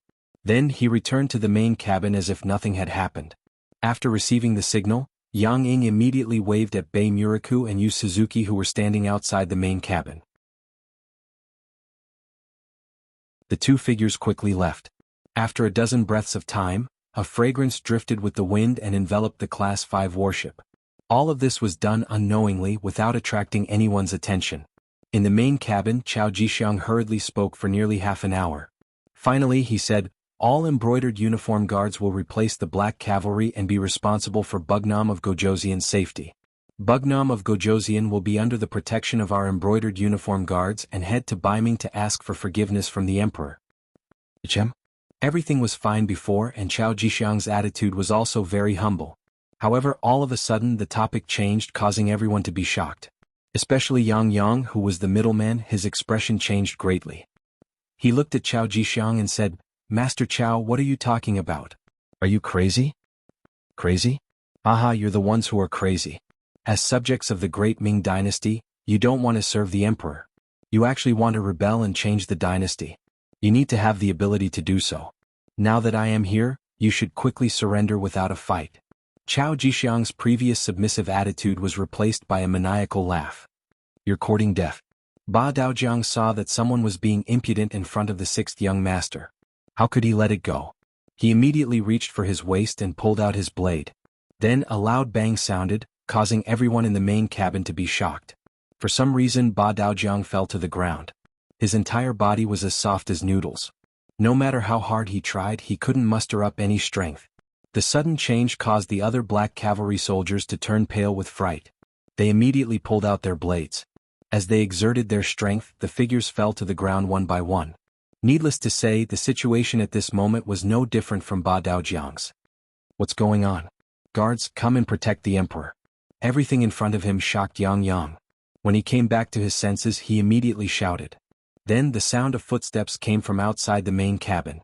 Battalion Commander Wang Nanhu led a platoon of Black Cavalry soldiers and rushed over after hearing the shout. When they rushed to the door of the main cabin because they used too much strength, they couldn't stop in time and crashed into each other. More than 30 people fell to the ground. Even the 95 style in their hands were thrown to the ground. No one had the strength to hold a firearm in their hands. The black cavalry soldiers were hit and so were the cold vanguard soldiers. Everything happened so suddenly that Yang reached for his waist in shock. But when he exerted his strength he felt dizzy. He felt as if all the strength in his body had been sucked out, and he fell to the ground with a thump. Everyone who made a move fell to the ground at this moment, unable to get up. On the contrary, Yang Lu and Chao Jixiang, who had been standing there without moving, were fine. They just looked at everything coldly. The sound of footsteps came again, and another group of people rushed in from outside the main cabin. Unlike Ba Daojiang and Wang Nanhu, these people didn't lose their strength. Yang Ying, who was at the front of the pack, was holding a porcelain bottle in his hand. He was the first to arrive before Yang Lu. "Master, this is the antidote for the bone-softening powder. Take it quickly," he said to Yang Lu with a fawning expression, and poured out a small black pill from the porcelain bottle. "Okay, give Chao Jixiang one too." Yang Lu took the pill and swallowed it and spoke to Chao Jixiang in a fawning manner, just like how Yang Ying spoke to him. Yang, Ba Daojiang, Wang Nanhu, and the others clearly saw what was happening in front of them. In exchange they were shocked. After some time Yang, who was lying on the ground, finally opened his mouth and said, "Yang Lu, you slave, what are you doing? Do you know what you are doing?" "Of course I know. I am doing my duty as a subject. I am pledging my loyalty to the great Ming Dynasty's emperor." At this moment Yang Lu was like a ferocious tiger that bared its fangs, and he roared at Yang. With this shout Yang was stunned. He couldn't accept this. Even if he was lying on the ground and couldn't move, he still felt like he was in a dream. It wasn't just Yang who couldn't understand. Ba Daojiang, the black cavalry, Wang Nanhu, and the cold spear warriors couldn't understand either. Was this still Bugnam of Gojoseon's most trusted servant? What was he trying to do? Didn't he know that this was equivalent to betraying Bugnam of Gojoseon? This was an act of killing one's master. For a moment, everyone's first reaction was to quickly look at Yang Qindong, who had been sitting there motionless all this time. The trust they had for a long time made them place all their hopes on the king. Not only Ba Daojiang and the others, but even Chao Jixiang and Yang Lu also looked at Yang Qindong. They wanted to see what this person could do in the face of such a hopeless situation. Other than becoming a prisoner, what else could he do? With a long sigh, Yang Qindong didn't let everyone down. He finally opened his mouth. With a sigh, Yang Qindong slowly raised his head. His face was very calm, and he still had the appearance of having the pearl of wisdom in his hand. He was not as surprised as Yang and the others. Instead, he slowly opened his mouth and spat out 3 words, "Why?" This question was obviously directed at Yang Lu. He was asking why Yang Lu betrayed him. Facing Yang Qindong's deep gaze, Yang Lu didn't know why, but he actually felt a little nervous. His heart started to beat faster and he couldn't help but take a few steps back. This was the power of a dying tiger. "Master." Yang Ying hurriedly stepped forward and supported Yang Lu, who was retreating. At this moment, Yang Lu felt that his performance just now was very embarrassing. But who could be blamed for this? For many years he had been following Yang Qindong blindly. He had always been a servant. Now that he was suddenly going to be the master, he needed some time to adapt. Yang Lu, who had regained his footing, no longer looked at Yang Qindong's threatening gaze. Instead, he shouted as if he was venting his anger. "What? You still have the nerve to ask me? We are all servants, but Beta Persei is valued and is by your side every day. Yang Sangue is the director of the Security Bureau and has great power. Yang Si is the logistics minister and has great power. Even Yang Wu is your spokesperson in Chichen City. No one dares to look down on you and has to curry favor with you. But what about me?" With another loud shout, Yang Lu continued to vent his anger. "I only married a few concubines and received some monetary gifts, but I was scolded by you in front of everyone. Then you threw me to the southern Ming kingdom and didn't care about me. Yang is suppressing my power and Yang San is watching my every move. Most of the time no one listens to what I say. We are all servants and we all work for the Yang family. Why is there such a difference in treatment? May I ask, if I don't rebel against you, do I have any other choice?"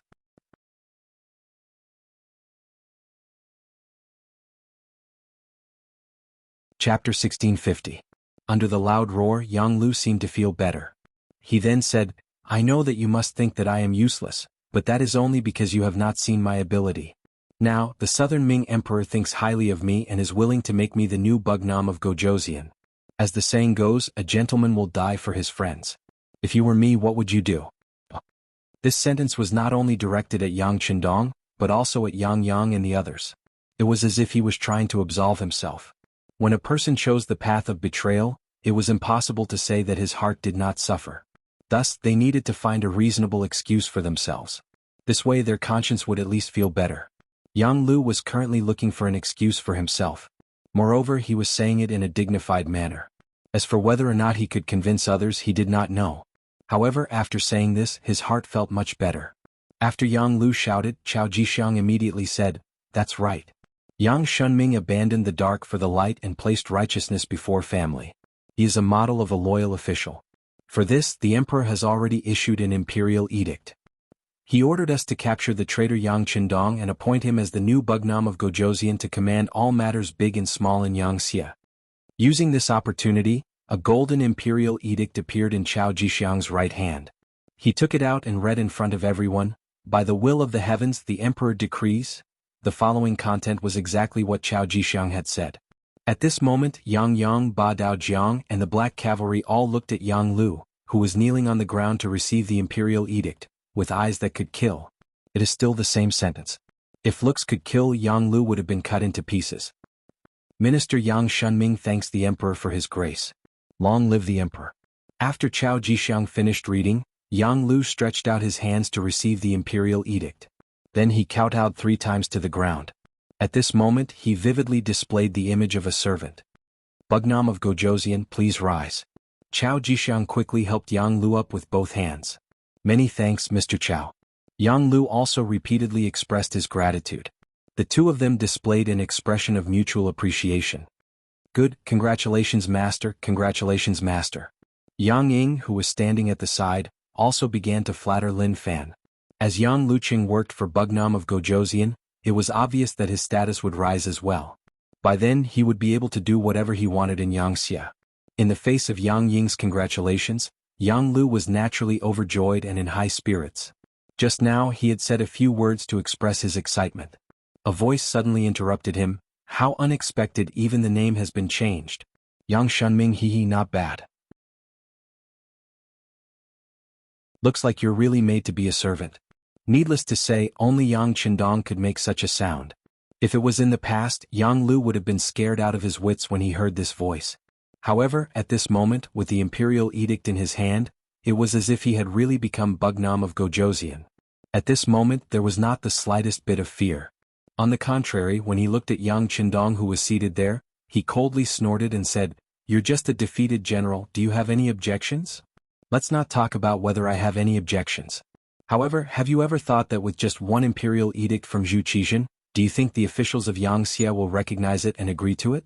Yang Chendong retorted sarcastically. "That's right. What you've done is shameful to all the people of the Yang clan. Just you wait. It won't be long before someone comes to take your head.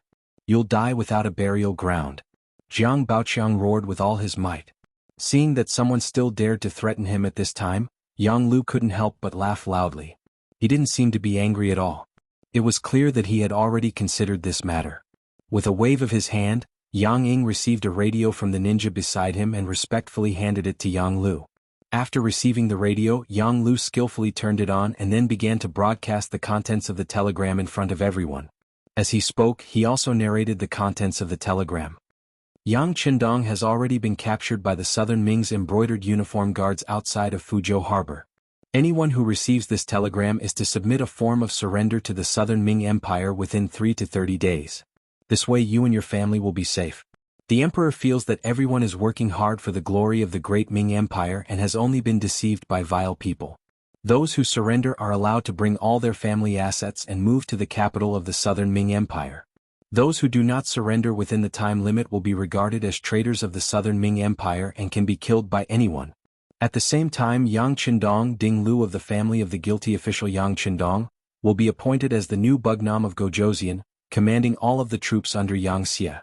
In the 34th year of the Orthodox dynasty, Zhu Qizhen of the Ying sect." After speaking, Yang Lu, who had also finished sending the telegram, turned off the radio and laughed heartily. "How is it? This telegram has already been sent and can be received by anyone who has a telegram? Do you think that after such a thing has happened, there will still be people coming to find trouble with this prince? Every unit's radio had their own communication codes, but once a telegram was sent, even the Yangtze's department or the army could receive it. It was easy to imagine what kind of chaos this telegram would cause after it was sent out. This was equivalent to the Great Ming Empire soldiers running to various cities and shouting that the emperor had been captured by the enemy. After the telegram was sent out, Yang Yang, Badao Jiang, and the others were naturally infuriated. They hated the fact that they were powerless right now and couldn't do anything even if they wanted to. At this time, on another Level 5 battleship not far away, telecommunications director Wang Shan also received the telegram. Although Wang Shan was allowed to follow Yang Qindong for safety reasons, he didn't board the main ship.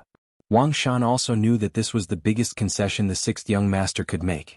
Considering that staying on another ship would ensure his safety and control of the situation, he agreed. Now that he saw the telegram, his expression changed greatly and he instinctively wanted to reply with a coded telegram to explain everything. However, considering Yang Qindong's previous orders, he could only suppress this thought and send out a few secret telegrams. On the main ship Yang Lu No. Yang Shunming was looking at Yang Qindong with a smug expression. He was looking forward to seeing his former master's panicked expression. It would definitely give him a great sense of satisfaction. Unfortunately, he was destined to be disappointed. This was because Yang Qindong's expression didn't change at all. Instead, he looked at Yang Lu as if he was looking at a clown. What? Is this all you've got? Isn't this enough? Yang Shunming instinctively asked. Do you think you can overturn the heavens when you're here? Come on, you can come in. Following Yang Lu's shout, Kitamura and Yui Suzuki in their Marine Cold Front uniform led a few jonins into the main ship. Bugnam of Gojoseon, how have you been? Do you still recognize us? Clown, you're just a loser. Yang Qindong's expression didn't change at all. Instead, it was filled with disdain, as if he was already prepared for the appearance of these two special jonins. Yang Qindong's expression didn't change, which greatly disappointed Yang Shunming. This was completely different from what he expected. He couldn't help but shout. What? At this time you still want to be stubborn? You still want to act all high and mighty? Or are you trying to fool? That's right, you're already a prisoner. If you immediately kneel and beg my master, you might be able to suffer less. When Yang Ying saw that Yang Shunming was angry, he took half a step forward and said in a threatening manner. What do you think I am? Alright, you're the uncleing that Emogwe mentioned, right? Aha, I really underestimated you. To think that Yang Lu could get to where he is today, you must have contributed a lot, right? Let me guess, you shouldn't be as simple as Yang Lu's butler. If I'm not wrong, you should be a lackey of the Imperial Secret Service. Your real master should be this Chao Changgong, right? Seeing Yang Ying jump out, Yang Qindong's voice was still filled with disdain. Yang Ying's expression changed constantly as Yang Qindong's words. He didn't expect that this Bugnam of Gojoseon was so powerful that he actually knew his background. However, he didn't know if there was real evidence or if it was just a casual remark. But no matter what the reason was, he couldn't let him go on. Yang Ying immediately shouted, interrupting Yang Qindong's words. What's wrong? At this time you still want to drive a wedge between us? That's right, he's just spouting nonsense. Brother Yang, let's not talk nonsense with him. Let's cripple him first. Chao Jixiang couldn't bear it anymore. Some secrets couldn't be made public, otherwise, it would affect his future plans. Shut up. Yang Shunming shouted, interrupting Chao Jixiang and Yang Qindong's words. He looked carefully at Yang Qindong and asked, How do you know all this? Haha, not only do I know all this, but I also know that once something happens to me, Yang Xie will become chaotic. When he is no longer as strong as before, they will make a move on you. After all, you are a chess piece. Of course you will be thrown away. Yang Qindong laughed. This Yang Lu was really stupid. He thought that he could control his own fate, but he didn't know that he was just a puppet that had become another puppet. If Yang Qindong could think of this, Yang Lu naturally knew as well. At this moment, he realized that his own fate was never in his control. He couldn't help but turn around and stare fiercely at Yang Ying. When he noticed the murderous look in Yang Lu's eyes, Yang Ying couldn't help but take 2 steps back. With a nervous expression, he said, Master, I am already loyal to you. Don't listen to the instigation of this lowly person. Haha, loyal? How was the previous Yang Lu disloyal in front of this prince? Yang Qindong added in a timely manner. This also made Yang Lu, who was soft-hearted, harden his heart. Kitamura, please help me kill him. Don't worry, your country's Princess Junko will be fine. I will definitely rescue her and send her to you.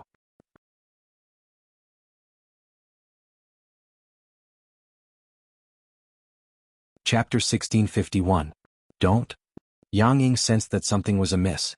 His expression changed drastically and he instinctively wanted to dodge to the side. However, a blade flashed and he realized that he could see his buttocks.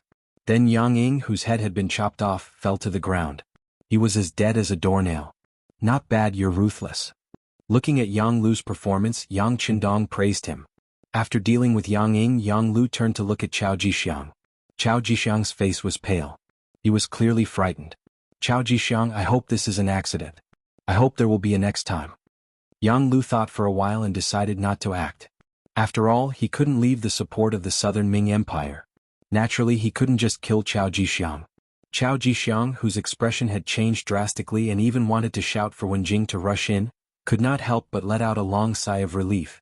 He knew that this was not because the other party had let go of his plot against him, but because no one could leave each other now. He said gratefully, "Thank you for not killing me, Your Majesty." Chao Jixiang's attitude made Yang Lu very satisfied. He nodded his head lightly and accepted this gratitude. Then he turned his gaze and looked at Yang Qindong, who was sitting there. Yang Qindong didn't even move a finger. With just a few words he killed his most trusted butler. It had to be said that just thinking about this method alone was enough to make one feel shocked. It was precisely because of this that this person absolutely could not be left alive. Although for the sake of the greater cause he would not go so far as to kill the other party, but he still had to capture the other party alive and control him. Kitamura, Suzuki-kun, do it? The two special ninjas who had been waiting for a long time, nodded at the same time and walked to Yang Qindong. This scene made Bidao, Yang Yang, Wang Nanhu and the rest anxious. However, they were poisoned by the bone-softening powder and couldn't use their strength. There was nothing they could do. Wait. At this critical moment, a voice rang out. Although it wasn't loud, it caused the two ninjas to stop. Only Yang Qindong could cause such trauma to Kitamura and Yu Suzuki. The words "wait a minute" had also come from his mouth. As soon as he spoke, Yang Qindong raised his head and looked at Yang Lu. What's wrong? Was it that urgent? Or are you afraid of me from the bottom of your heart? Afraid of you? Why should I be afraid of you? Don't you know that you're the meat on my chopping block? Although Yang Lu was very afraid of Yang Qindong in his heart, and this was a habit that had been cultivated over the years, he still stiffened his neck and said these words. Since you're not afraid, let's just talk about it. Otherwise, I'm afraid we won't have a chance to talk in the future. Yang Qindong said unhurriedly. However, the more he acted like this, the more he could emit a calming aura that affected the people around him, causing them to not dare to act recklessly. Say what? Yang Lu was still reluctant to admit his mistake. Let's talk about Emogue. Oh, by the way, there's also the radio station with serial number 9826. Yang Qindong squinted his eyes. When he talked about this, there was even a slight smile at the corner of his mouth. Other than Yang Qindong, no one else knew that it was the radio station that Emogue thought was abandoned that attracted Yang Qindong's initial suspicion of Yang Lu. Every radio station had its own unique code, and people who didn't pay much attention to it wouldn't pay much attention to it. Yang Qindong didn't mention this to anyone else, he only intentionally recorded the code when he distributed the radio stations. At first, it was just to identify people by the station and the code. However, he didn't expect that this code would actually help him find the traitor. Yang Lu didn't know about this, and when he heard Yang Qindong mention the code 9826, he was still confused. What do you mean? Looking at Yang Lu's confused expression, Yang Qindong laughed. You've been with me for so many years, but you haven't learned much. Alright, then I'll tell you. Every radio station has its own unique code, and Emogue's code was 9826. When I brought people to attack the 3 provinces, Emogue saw that he had no chance of winning, so he committed suicide and buried the radio station. What he didn't know was that even though he destroyed 80% of the radio station, the code was still clear, so... Yang Qindong deliberately dragged out his words, and as expected, Yang Lu's expression changed. He exclaimed, So you secretly investigated this radio station, and found out that it was me? That's right. Yang Qindong looked at Yang Lu approvingly. You're not that stupid, you just learned about it a little late. It was through this code that we found out that this radio station was allocated to Director White Fox of the CIA stationed in Nanming. However, that White Fox had already been bribed by you. She is now your mistress and is working for you. I have to say you're very careful. In order not to reveal any flaws, you didn't find an excuse to apply for a new radio station. Instead, you borrowed White Fox's radio station and gave it to Mo Gue. You and White Fox are sharing a radio station, right? Listening to Yang Qindong's analysis, even though it was January 1468, and the weather was a little cold at sea, Yang Lu still broke out in a cold sweat. He was indeed very careful. In order not to attract attention, he dismissed Yang Ying's idea of finding an excuse to get a new radio station. Instead, after discussing with White Fox, he gave her radio station to Mo Gue. This way he didn't have to worry about being exposed and people suspecting him, so he could lay out his plans. What he didn't expect was that there was a unique code on the radio station.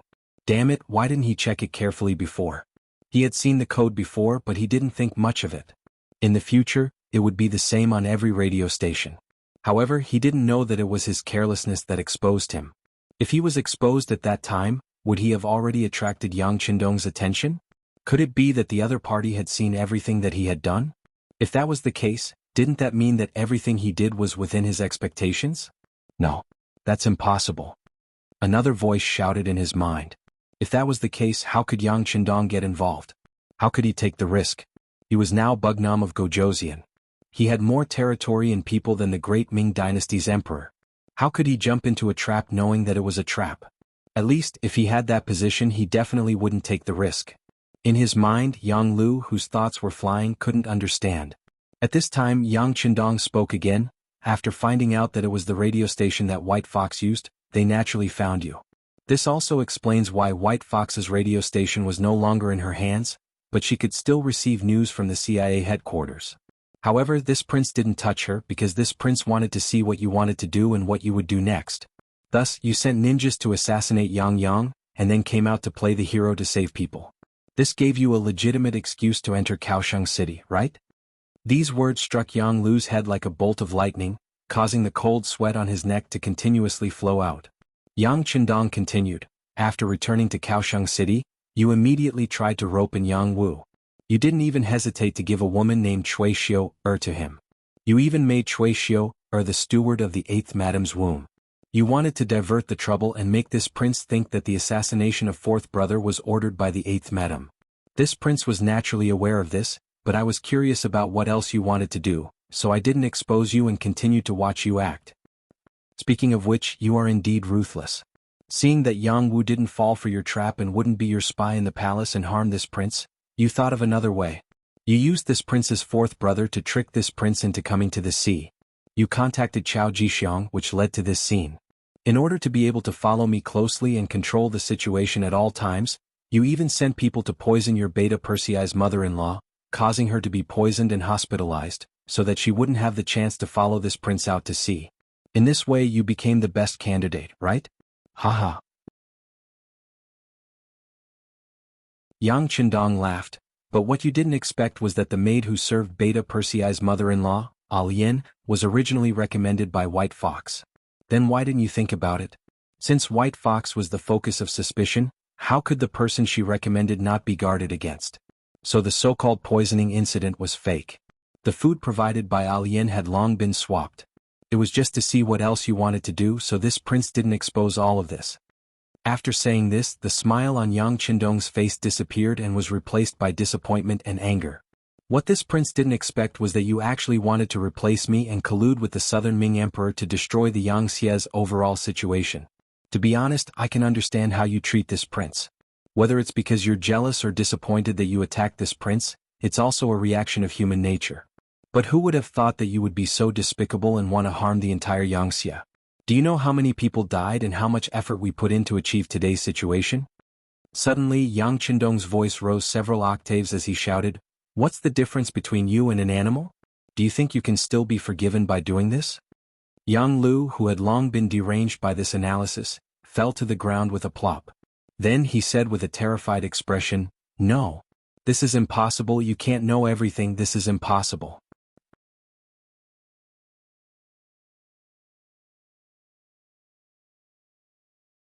Chapter 1652. If you don't want people to know, then don't do it in the first place. Yang Qindong shook his head and said as he stood up. When Yang Qindong stood up, Both Kitamura and Yui Suzuki couldn't help but take a step back. As the saying goes, a person's reputation is like a tree's shadow. Yang Qindong had always brought them great pressure, like a heart demon. It wasn't something that would disappear just because you didn't think about it, and it wasn't something that could be forgotten just because you wanted to. Yang Qindong was already dumbfounded. He didn't know what to do with Yang Qindong's analysis. Chao Jixiang also widened his eyes in shock at these words, but he was still rational. Although he knew that things wouldn't go as smoothly as he thought, at least the Yang Qindong in front of him was real. That was the most important thing. As long as he could control Yang Qindong, then the situation would still be under control. Even if the other party had a backup plan, he wouldn't have the chance to show it. So when he looked at Yang Qindong, his eyes were filled with killing intent. He had to control this person immediately, then he would be in an invincible position. Where's Wenjing? Why aren't you going to capture the traitor Yang Qindong? After the shout, Wenjing rushed in with a few embroidered uniform guards from outside the main cabin. Then the embroidered spring saber drew a beautiful circle in the air and went straight for Yang Qindong. There were many rumors that Yang Qindong was not only unparalleled in intelligence, but his personal strength was also unparalleled in the world. Normally they wouldn't dare to make a move. But now, the fragrance of the bone-softening powder had already taken effect. Yang Qindong was probably a soft-footed prawn, unable to resist. With such confidence, one of the embroidered uniform guards swung his saber. But it was obvious that he didn't use his full strength, and the way he attacked wasn't the kind that would take a life. His target was the neck and he wanted to knock him out. Scram! With a harsh shout, Yang Qindong stretched out his leg and struck the imperial bodyguard's chest. Under the powerful kick, it directly hit the person's chest. Immediately, the sound of bones cracking rang out, and the embroidered uniform guard's chest naturally caved in. How is this possible? The embroidered uniform guard, who had charged forward quickly but retreated even faster, landed beside Chao Jixiang. Seeing the blood bubbling out of the corners of his mouth, it was obvious that he was breathing in more than he was breathing out. Everyone in the room was so shocked that their eyes widened. Shouldn't he have been poisoned by the bone-softening powder? But why was nothing wrong with him? No one knew that Yang Qindong's biggest secret was in the big warehouse. It was just a bone-softening powder. When he felt it, it was led into the big warehouse and completely digested. How could it be a threat to him? It was because of the big warehouse that Yang Qindong dared to enter the tiger's den with a fearless face. The reason why he didn't make a move immediately was because he was waiting for the Wolf Fang Special Forces to make a move. After all, he wasn't the only one on the ship. There were also fourth brother Yang Yang, Badeo Jiang, and the other Black Cavalry, as well as the brothers from the Navy's cold front. And just when Yang Qindong kicked an embroidered uniform guard to death, there were sounds of fighting outside the main cabin. Needless to say, the Wolf Fang Special Forces had arrived. They had followed Chao Jixiang all the way from the Fuzhou Pier. In order to let Yang Qindong boldly carry out his plan, Yang Qindong didn't ask where exactly he would meet Chao Jixiang. He only knew that it wasn't far from the Fuzhou Pier. From this information, the Wolf Fang Special Forces analyzed that Chao Jixiang would depart from the pier and follow him all the way. It was indeed correct. There were already sounds of fighting outside. Knowing that things weren't going well, Chao Jixiang's face changed as he urged Wenjin and the others to make a move. At the same time, he pulled the frightened Yang Qindong and said, "There's no time, you must let your ninjas make a move immediately. If we can't control Yang Qindong, we will all die here." "Yes, let's do it now." Yang Lu seemed to have come back to his senses as he shouted at Kitamura and the others. Originally, Kitamura and Suzuki didn't think much of Yang Lu. In their eyes, this person was just lucky to follow a good master. However, if they wanted to develop and even revive the small Japanese province and make it independent into a new Japanese empire, they needed financial support. On this point, Yang Lu happened to be able to satisfy them. In addition, they knew very well that if Yang Qindong didn't die, all their ideas would just be a dream. At this moment they shouted and pounced on Yang Qindong. He had already reached the Grandmaster level, it was quite difficult to hurt him face to face. Although Wenjin and the other brocade guards had also practiced martial arts since they were young, their methods were not bad. However, when faced with Yang Qindong, it was still not enough. After a few punches and kicks, the brocade guards were all dead on the ground. Even Wenjin didn't hurt Yang Qindong at all. Instead, the embroidered spring sword in his hand was snatched away and he was stabbed in the neck. This time Yang Qindong used 20% of his strength. After the sharp blade cut through, Wenjin's head and body moved. A headless body fell at Chao Jixiang's feet, scaring him and making him jump and scream. Although it was true that he was the factory manager of the Southern Ming Brocade Guards and had killed countless people in his hands. However, that was based on the fact that he was strong and the other party was weak. If they were to talk about martial arts, he was just a eunuch. Even a cold warrior could kill him 4 or 5 times. Now that he saw his trusted aide Wen Jin die in front of him, his expression changed drastically. He instinctively jumped behind Yang Lu. In the main cabin, the death of Wen Jin and the others did not end the battle. When Kitamura and Suzuki Wei rushed towards Yang Qindong from left and right, this was the most exciting part. The blades of 2 ninja swords slashed from left and right, carrying a threatening killing intent. Those who didn't have enough eyes could only see the flash of the blades. As expected of special ninja, their foundation was very good and their strength was not bad. In addition, they didn't have to worry about food and drink in the past few years. As long as they trained wholeheartedly, not only did they recover from their original injuries, but their own strength had also become stronger. Now that the two of them were working together, they had a lot of momentum. The blades flashed without the slightest bit of fanciness. The first thing they did was to take a person's life. Obviously, they didn't want to capture Yang Qindong alive at all, but to kill him. The 2 blades slashed from left and right, suddenly changing from a slash to a slash. The change in the path was so fast that Amadeo Jiang and the others who were lying on the ground couldn't help but cry out in alarm. Yang Qindong was already prepared to fight back. Although the attacks of the 2 special ninjas were sharp, they weren't really in his eyes. After all, he was already prepared. What he didn't expect was that the other party would change their moves midway, which made his original preparations useless. Seeing that the blade was about to pass through his body, bringing along a piece of flesh and blood, at the critical moment of life and death, Yang Qindong suddenly turned sideways and at the same time pulled in his abdomen. In the next moment, only a pie sound was heard. The ninja blade had already cut open the green robe in front of his body. Meng Fei's blade was almost close to the skin of his abdomen, and he could even feel the coldness of the blade. At the last moment, Yang Qindong relied on his nimble footwork to dodge this fatal blade. Taking advantage of the moment when Kitamura's attack was about to end, he raised his leg and kicked out. As soon as the kick came out, the wind blew. As the saying goes, one can know the power from the sound.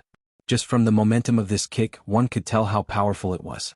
Kitamura, who was the target of the attack, felt the immense pressure, and with a cry of surprise he retreated. On the other side, Suzuki Yui, seeing her brother being threatened, wasn't willing to let it go. She suddenly slashed her blade at Yang Qindong, wanting to force him to save her. This slash was quite ferocious. Perhaps even a wooden stake as thick as a bowl would be sliced in half by it. Facing this blade, Yang Qindong's mouth flashed with disdain. Then his right hand moved forward, and the embroidered spring blade met Yui Suzuki's blade. At the same time, he didn't retract his right leg, and it was still aimed at Kitamura's chest. For a moment, Yang Qindong's body formed a character. His left leg didn't move and his right leg kicked forward. His entire body leaned back and the scene looked very beautiful. Clang. The blade collided with the blade and a crisp sound was heard. When the powerful arm strength was transmitted from the embroidered spring blade to the ninja blade, Yui Suzuki felt her right arm go numb, and she almost gave up her blade and retreated. While forcing Yui Suzuki back, his right leg also landed on Kitamura's chest. However, the opponent had the strength of a special ninja, and his body was abnormally agile. In the end, he still managed to dodge. But even so, the wind from his leg still brushed past Kitamura's chest, tearing his clothes and leaving a bleeding wound on his chest. Just the wind from his leg could cause such damage, making Kitamura and Yui Suzuki speechless. In the past, they only knew that Yang Qindong was very powerful, but no one knew how powerful he was, because no one could really force him to use his full strength. But now they finally had a clear understanding in their hearts. Such an opponent wasn't someone they could deal with.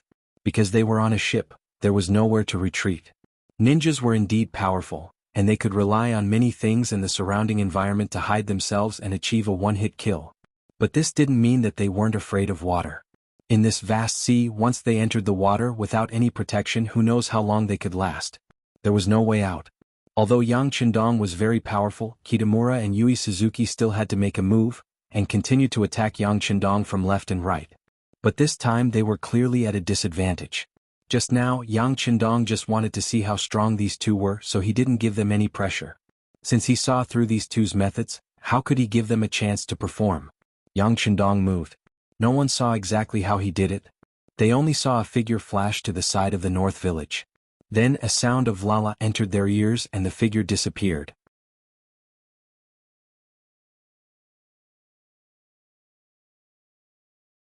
Chapter 1653. After that, it could be seen that Bei Quanku, who had been kicked by the kick, had a big hole in his chest. His large intestines and small intestines were flowing out from that hole. Even if Bei Quanku tried to block it, he still couldn't stop it. After a successful move, Yang Qindong's gaze turned to Yui Suzuki. At this moment, Yui Suzuki's expression changed greatly. There was only one question in his mind. Why couldn't he see Yang Qindong's figure? It was said that ninjas were the fastest, but now it seemed that the advantage they were most proud of was not as good as the opponent. How could they fight?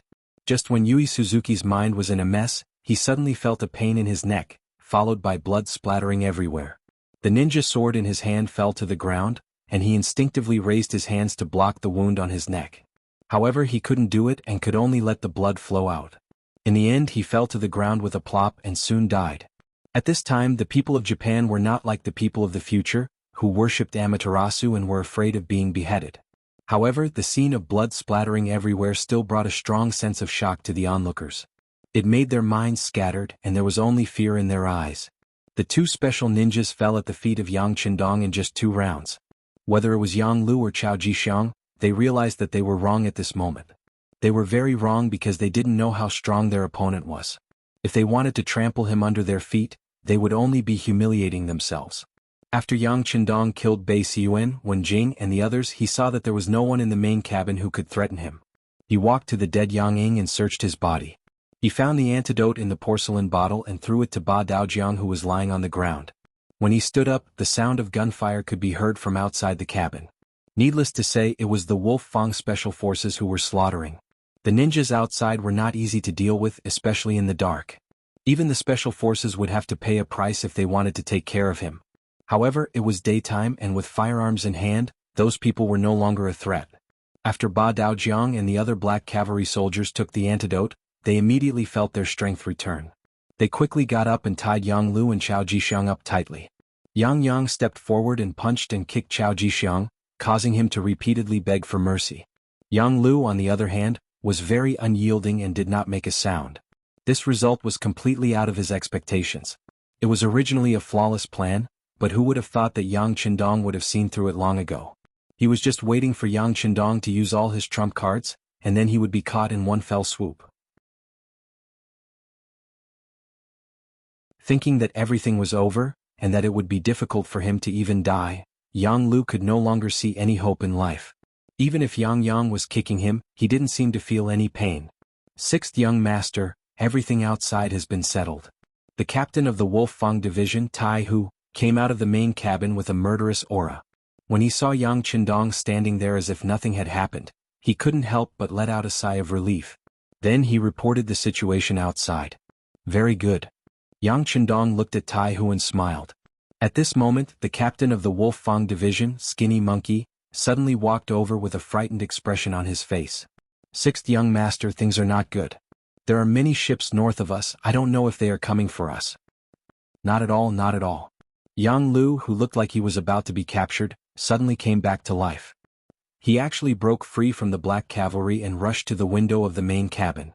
When he saw that there were countless black dots in the distant sea, he couldn't help but laugh wildly.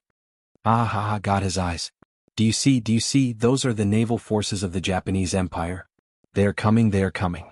That's right, those are the naval forces of the Japanese Empire. General Kuroda must have arrived. Unknowingly, Chao Jixiang also squeezed over. Then, the two of them cheered as if they saw the hope of rebirth. Then Yang Lu suddenly turned around and looked at the crowd. Do you see, those are the naval forces of the Japanese Empire. There are 50,000 of them. They are here to capture you. How about this? Let me go immediately and I can still save your lives. Otherwise what? A mere 50,000 naval forces dare to be arrogant in front of this king? Look carefully, who else is beside them? Yang Qindong snorted. At this time, Yang Lu still dared to be so arrogant and even dared to threaten him. This made him very angry. After all, being betrayed by the most trusted person, this kind of feeling was hard to accept. When Yang Qindong said this, the others couldn't help but look at the battlefield. Then, they noticed that there were more black dots in the periphery of the black dots. Then the sound of cannons sounded. Flames appeared on the distant horizon. That was the reflection of the sinking of the warships. Needless to say, Nye Tong led the Navy's Cold Vanguard Division to attack. They were riding on a level 6 warship.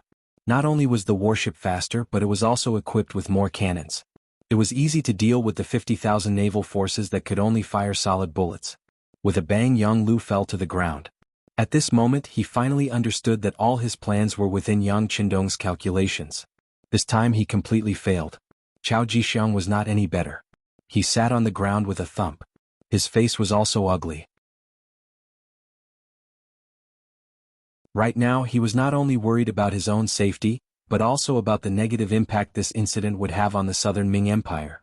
Bugnam of Gojoseon Yang Qindong would not let this matter go and attack the southern Ming Empire?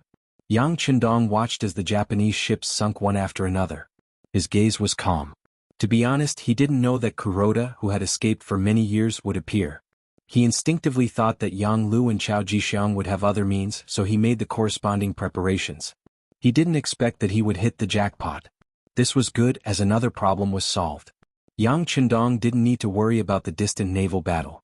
Just like the Army's 1st Cold Vanguard Division was the Army's teaching team, the Navy's 1st Cold Vanguard Division was also the teaching team of the Navy. They were all left behind to protect the safety of Kiosk City. The only difference was that the 1st Cold Vanguard Division had a more important mission, and that was to not allow any ships from other powers to approach Kiosk City's port without permission. They didn't even let him get close to them. How powerful was this naval force? If they couldn't even deal with the Japanese who had already lost their homes, then they might as well retire and go home to raise their children. In a short while, the other 2 ships had also approached the main ship. Wang Shan led the Black Cavalry and the Cold Vanguard Division onto the main ship. Yang Qindong only glanced at Wang Shan. When he saw the other party nod at him, he knew that the necessary arrangements had been made. He then turned to look at the battalion commander Wang Nanhu, who was being held down by the Black Cavalry. Speak. What exactly did Yang Lu have on you that made you cooperate with him so much? Your Majesty, I really don't know about brother Yang Lu. No, Yang Lu will rebel. However, he does have something on me. My real name is Wang Hunan. I was sent to Yangxia by the southern Ming dynasty in the early days. Wang Nanhu was very straightforward and explained everything that had happened to him from the beginning to the end. Then he said, everything happened because I didn't recognize people properly. Also, I have a problem with myself. It has nothing to do with my brothers. Please punish me, Your Majesty. I am willing to commit suicide as an apology. Wang Nanhu didn't have any intention of harming Yang Qindong. Otherwise he wouldn't have been drugged by the tendon's powder. However, he had done something wrong and his background wasn't clean. Therefore, Yang Qindong couldn't let him continue to hold an important position. Instead, he said to Yang Yang, detain him first and let the intelligence department investigate him. Also, see if there are any more people like him in the army. The Cold Vanguard Division is our foundation. We can't let anything happen to it. Otherwise it would be fatal. Yes, 6th young master, Ba Daojiang quickly replied. With a wave of his hand, the Black Cavalry came forward and took Wang Nanhu away. At the same time, in the southern Ming dynasty's Yingtianfu district, a group of people was quickly gathering at a small shop selling rouge. When they saw that the shop's door was closed, they didn't stay for long. They quickly climbed over the wall and entered. Judging from their swift movements, they were a well-trained team. In the backyard of the rouge shop, White Fox, the director of the Yangxia CIA station in the southern Ming dynasty, was pacing back and forth. She was anxious. This rouge shop was a branch of the CIA. White Fox usually took care of the shop. In reality, she was there to gather information and report back to the CIA headquarters. However, today White Fox was obviously uneasy. She knew that today was the day Yang Lu would make his move. Whether he succeeded or not, it would all depend on today. Unfortunately, her radio station, the one with serial number 9826, had been borrowed by Yang Lu. Now she could only wait for news. Thud thud. Suddenly a strange sound came from outside the door. It sounded like someone had fallen to the ground. White Fox was capable enough to be the director. When she heard the sound, she immediately shouted, "Who is it? What's going on?" As soon as she finished speaking, the door was pushed open from the outside. A few unfamiliar men walked into the room, forcing White Fox to take a few steps back. This sudden turn of events gave the White Fox a bad feeling.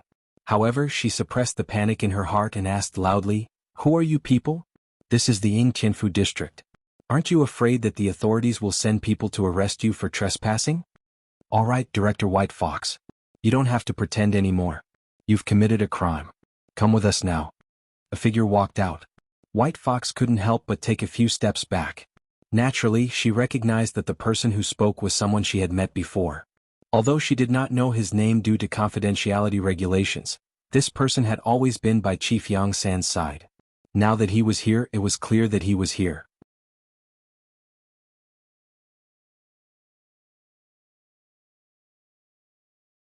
Chapter 1654. She knew that something might have happened to Yang Lu. White Fox's expression changed drastically, but it didn't matter. She still had a backer. She shouted loudly, "I'm innocent. Yang Lu forced me to do this. I want to see 7th Madam, I want to see 7th Madam." You talk too much. The man shook his head lightly. Immediately, the members of the security bureau around him swarmed forward, covered the White Fox's mouth and caught it. Yingtian City Yuan residence. Big Boss Yuan Qian was sitting in his central room, drinking tea with a leisurely expression.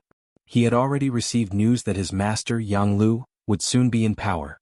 At that time he would be able to obtain goods from Crimson City endlessly. At that time he would become the wealthiest merchant in southern Ming. Once he thought of the countless silvers that would fall into his hands, Yuan Qian couldn't help but smile. But soon he couldn't smile anymore. A group of strangers suddenly rushed into his house. Without any explanation they tied him up and took him away.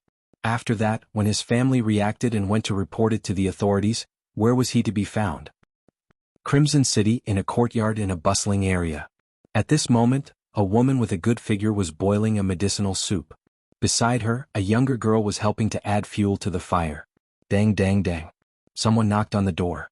Then, without anyone's permission, the door was opened from the outside, and a group of policemen in black uniforms entered the courtyard.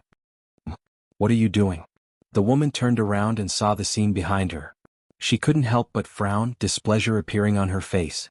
She didn't notice that the girl beside her was much more nervous than her. After the policemen entered the courtyard, they didn't move around. They just stood there. It wasn't until another person walked out from behind him that the policeman stood at attention. At this moment, the woman saw the person who came. Elder Long? That's right. The person who came was Yang Xie's chief of police. At the same time he was one of the 5 elders, Long Tainan. The woman who called out to her was Qi Chiga, the wife of Beta Persei Yang Qindong's servant. It was precisely because of this that Kikij was very surprised to see Long Tainan. Then she instinctively thought of something and couldn't help but say, "Could it be second brother Yang?" "No, brother Beta Persei is fine." Long Tainan quickly shook his head. When she heard that it was not Beta Persei who was in trouble, Kikij became even more worried. "Could it be that my little brother?" "No, Master Batu is also very good." Long Tainan had to explain. Then, Kikij's expression changed even more as she said, "Could it be my mother?" "No, the other mother is healthy and well." After Long Tainan quickly explained 3 times, he decided to go straight to the point.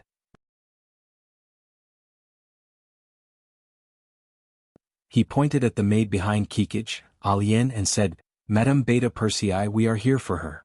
She has a problem, please allow us to take her away. As for what happens after, brother Beta Persei will explain it himself." "What are you doing? I'm just a weak woman. Master, save me." Alien saw that things were not going well. It was very likely that she was exposed. She quickly screamed and wanted to pull Kikij's hand. The 2 police elites who were already prepared rushed over and held Alien's arm. At the same time, a short dagger fell from their sleeves. It was conceivable that if the police were any slower, Kikij would have become a hostage. "What's going on? Alien, what are you trying to do?" Kikij obviously saw the problem and asked in surprise. Over the years, she had a husband like Beta Persei and a brother like Batu who was already a teacher. She had already broadened her horizons. How could she not see that Alien was trying to harm her just now? At this time, Alien naturally did not know how to answer her. She could only lower her head. Long Tainan stepped forward and explained, "Brother Beta Persei will explain the details later. The task I received was to take this person away. I hope Madame Beta Persei can make things easier." It was because of Kikij's special identity that Long Tainan personally came this time. If it was someone else, a small captain would be enough. "Okay, take her away. I'll ask Beta Persei what's going on later." Kikij also knew that they respected her and gave her face. She had to bear with it and nodded in agreement. Kaisen City Palace. When Yang Qindong left the palace and went to the dock, Queen Hu Yen led a group of people to the 8th Madame Junko's bedroom. The sudden arrival of the queen made the maids panic and they all knelt down to greet her. 8th Madame Junko also came out with little Yang Shen to greet her. Good sister, please get up. You have been wronged. Seeing Junko about to kneel, Hu Yen quickly strode forward and helped her up. Sister, I don't know. Hearing that she had been wronged, Junko's tears almost flowed out. Although Yang Qindong had come to see her more than once during this period, he always came secretly at night and left secretly. The other people in the palace didn't know about it, so she suffered a lot of disdain these days. Now that the queen had appeared here openly, did it mean that she had to clear up her problems at this moment as well? Seeing the hope in Junko's eyes, Hu Yen smiled and nodded. Then, with a wave of her hand, Tomiko appeared from the crowd. The appearance of Tomiko's personal maid, who was also the head maid, immediately attracted a lot of people who didn't know about it. Wasn't Tomiko's problem already dealt with? But now she appeared here and it seemed that nothing happened. What was going on? Many people didn't understand, but some people knew. For example, Cui Xiu-er, who was kneeling on the ground at this moment, her eyes were already flustered. She was obviously scared. Capture her. When Tomiko appeared, Hu Yan's voice suddenly became cold. As soon as she finished speaking, a few tall and sturdy maids walked out and came to the side of Cui Xiu-er, who was kneeling on the ground, pressing her down firmly. Ah, what are you doing? I want to see 5th Brother Yang, I want to see 6th Brother Yang. Thinking of the two backing behind her, Cui Xiu-er couldn't help but shout. You will see them. Take her away. Hu Yan's voice was still cold. In the presence of many maids, Cui Xiu-er was taken away like this. Then Hu Yan announced in public that the rumors about 8th Madame Junko's problem were just rumors. Now that it had been investigated, no one was allowed to talk about it anymore, otherwise the palace would punish them. With the queen's words, all the maids agreed in unison. Tears flowed out of Junko's eyes uncontrollably. She knew that her innocence was finally revealed to the world. On the other side of the palace, a telegram was in little Yang Bo's hand, and a pile of loose telegrams were placed in front of him. They were all asking what to do. Yu Qian, Luan Xiaochen, Xinyu, Wu Qian, Long Tainan, who had just returned from a mission, and the only military member left in Kikian City, Lung Song, all stood in front of little Yang Bo. Everyone looked very nervous. The coded telegram sent by Yang Lu had now spread to all the Yangxie units and departments with radio stations. Because of this, it caused a huge commotion, especially the army. Now all the provinces, regions and forces under the Yangxie had sent telegrams, asking what was going on. Did something really happen to Bugnam of Gojoseon and so on? The 5 elders also didn't know where Yang Qindong went. They only knew that Bugnam of Gojoseon was no longer in the city after receiving the telegram. After discussing with each other, they came to the palace to see the eldest son, who was also Yang Qindong's designated successor, Yang Bo, to find out what to do. Yang Bo held the coded telegram in his hand, and the words that his father, Yang Qindong, said to him the last time they met appeared in his mind.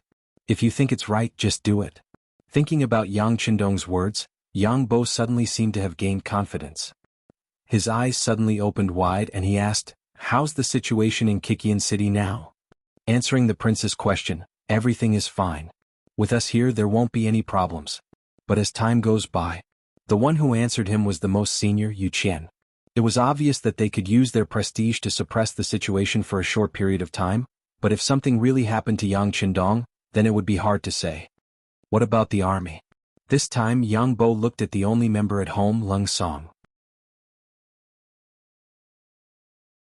Lung Song, who had been promoted to first-rank general, immediately saluted and answered, the soldiers in Kikian City are fine. Although there are some emotions, they are stable. But many generals outside have sent telegrams, asking what's going on. Time goes by. Lung Song didn't say much after that. However, everyone could understand what he meant. The army wasn't like the army. There was a saying, when a general is outside he can't give orders. If Yang Qindong wasn't prepared and something happened to him, then the other forces would inevitably try to rope him in. Some ambitious generals might even reveal their confidence. If that was the case, then who knows what would happen. Yang Bo nodded after hearing this. Although he was only 11 years old, his experience since young made him more mature than his peers. Not to mention when he was free, Yang Qindong would bring him to deal with all kinds of things. Previously, Yang Qindong had purposely said something special to him, so he was somewhat prepared. Yang Bo, who was more confident than the others and trusted his father a lot, finally said, "Everyone has seen the telegram. I believe in my father, he will be fine. You should also believe it, so do what you need to do.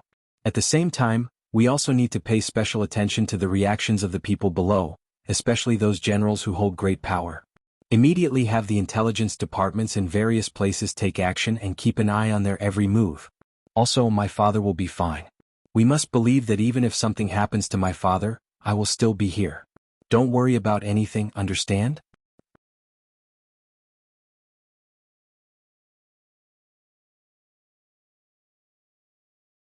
Chapter 1655. The last sentence was intentionally raised in volume. When Yu Qian and the others heard it, they couldn't help but breathe a sigh of relief. Yes, isn't Crown Prince Chang here?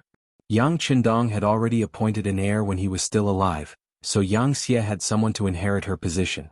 The main thing was that her strength was still there. If that was the case, what was there to be afraid of? Even if someone really had other ideas, they could just go back and deal with them one by one. As long as Yang Xie's main strength was still there, how chaotic could the outside world be? After figuring this out, they immediately cupped their fists and saluted. "Yes, we will follow Crown Prince Chang's orders." Above the sea, several warships finally gathered together, and then several people walked out of each ship and gathered on one ship. They went straight to Yang Qindong's level 5 warship in the distance. If someone was on this ship, they would definitely cry out in surprise after seeing the people on this ship. There were even some young Yangxia women here who couldn't help but scream in admiration because the people standing on this ship were Tiger's Mane, Beta Persei, Yang San, Yang Si, and Yang Wu. Because of work and the growing strength of Yang Xia, these people who were trusted by Yang Qindong the most haven't gathered together for more than 10 years. This time they did receive a secret message and gathered at the sea. When they first came here, Tiger's Mane, Beta Persei, and Yang Si were all confused. They didn't understand why they had to gather at the sea. After all, each of them had a lot of important things to deal with. Yang Wu had a slight feeling, but he wasn't very sure.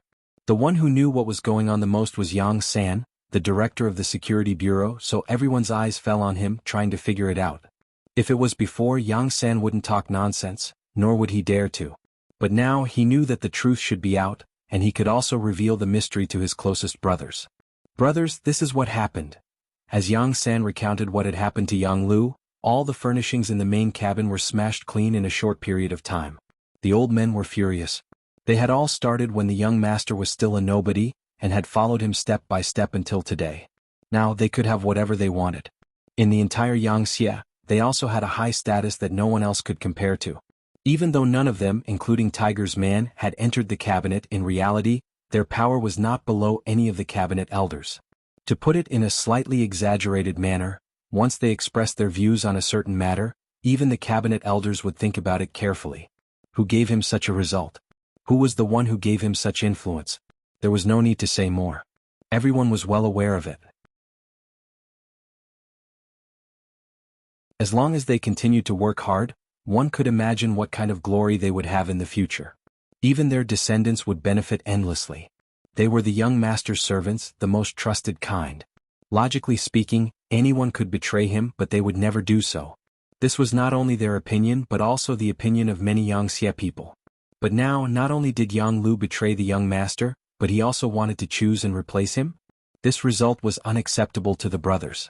Yang Lu could be lazy and could also make some small mistakes such as accepting bribes, but he absolutely could not betray him. This was not allowed by any of the masters.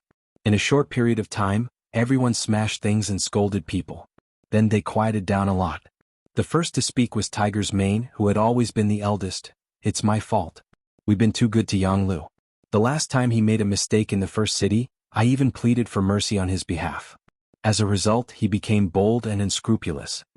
When Beta Persei saw that his eldest brother had admitted his mistake, he immediately said, "I'm also responsible for this matter. I also pleaded for mercy back then. I thought that since we're all brothers I would definitely help if I could. But now, it seems that our indulgence has made Yang Lu overestimate himself. If I had known this would happen, I would have dealt with him back then and locked him up so that he wouldn't be able to do any evil.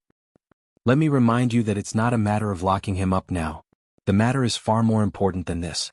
If the young master hadn't been prepared, I'm afraid that today would have been really dangerous.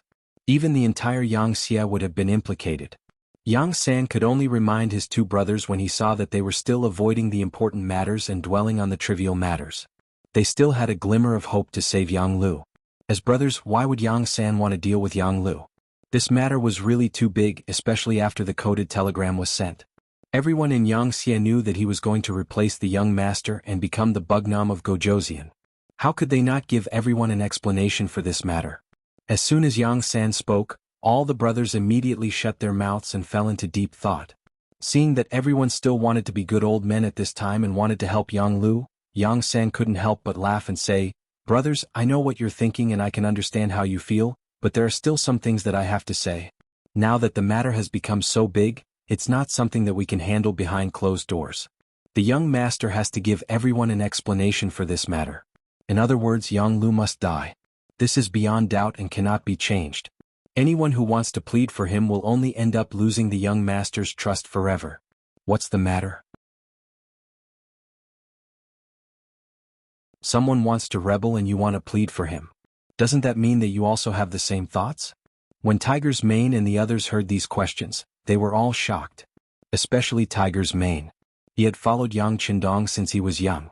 In terms of relationship, he was much closer to him than the other Yang Xie servants. He would never allow anyone to threaten the young master, even if that person was his closest kin. For example, if that person was his son, he would place righteousness before family. Now, how could he really sacrifice himself for Yang Lu, who brought this upon himself? Not to mention whether this would cause the young master's displeasure, just based on the fact that someone had threatened the young master, he could not let the other party go.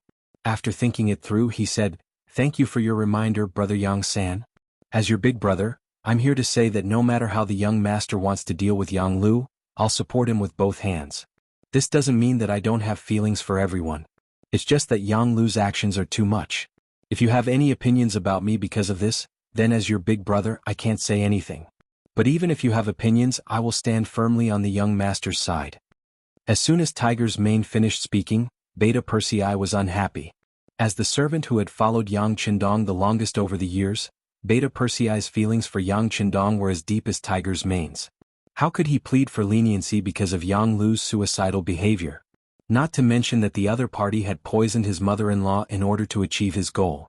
At that moment he also said, "I have the same thoughts as Big Brother Tiger's Mane. We support the young master's decision. No one can be blamed for this. Everything was brought upon by Yang Lu. We won't blame Big Brother Tiger's Mane because what you did was right." After Beta Persei's statement, Yang San, Yang Si and Yang Wu also clarified their attitudes. Needless to say, everyone's thoughts were the same. That was, they could no longer plead for leniency for Yang Lu. As for how to deal with this person, they would completely abide by Yang Qindong's opinion. With their attitudes united, Yang San ordered the ship to speed up and move closer to Yang Qindong's main ship. On the main ship, Yang Lu and Chao Jixiang were pressed to the ground, unable to move. At the moment, Yang Qindong was listening to the report from the telecommunications division chief, Wang Shan.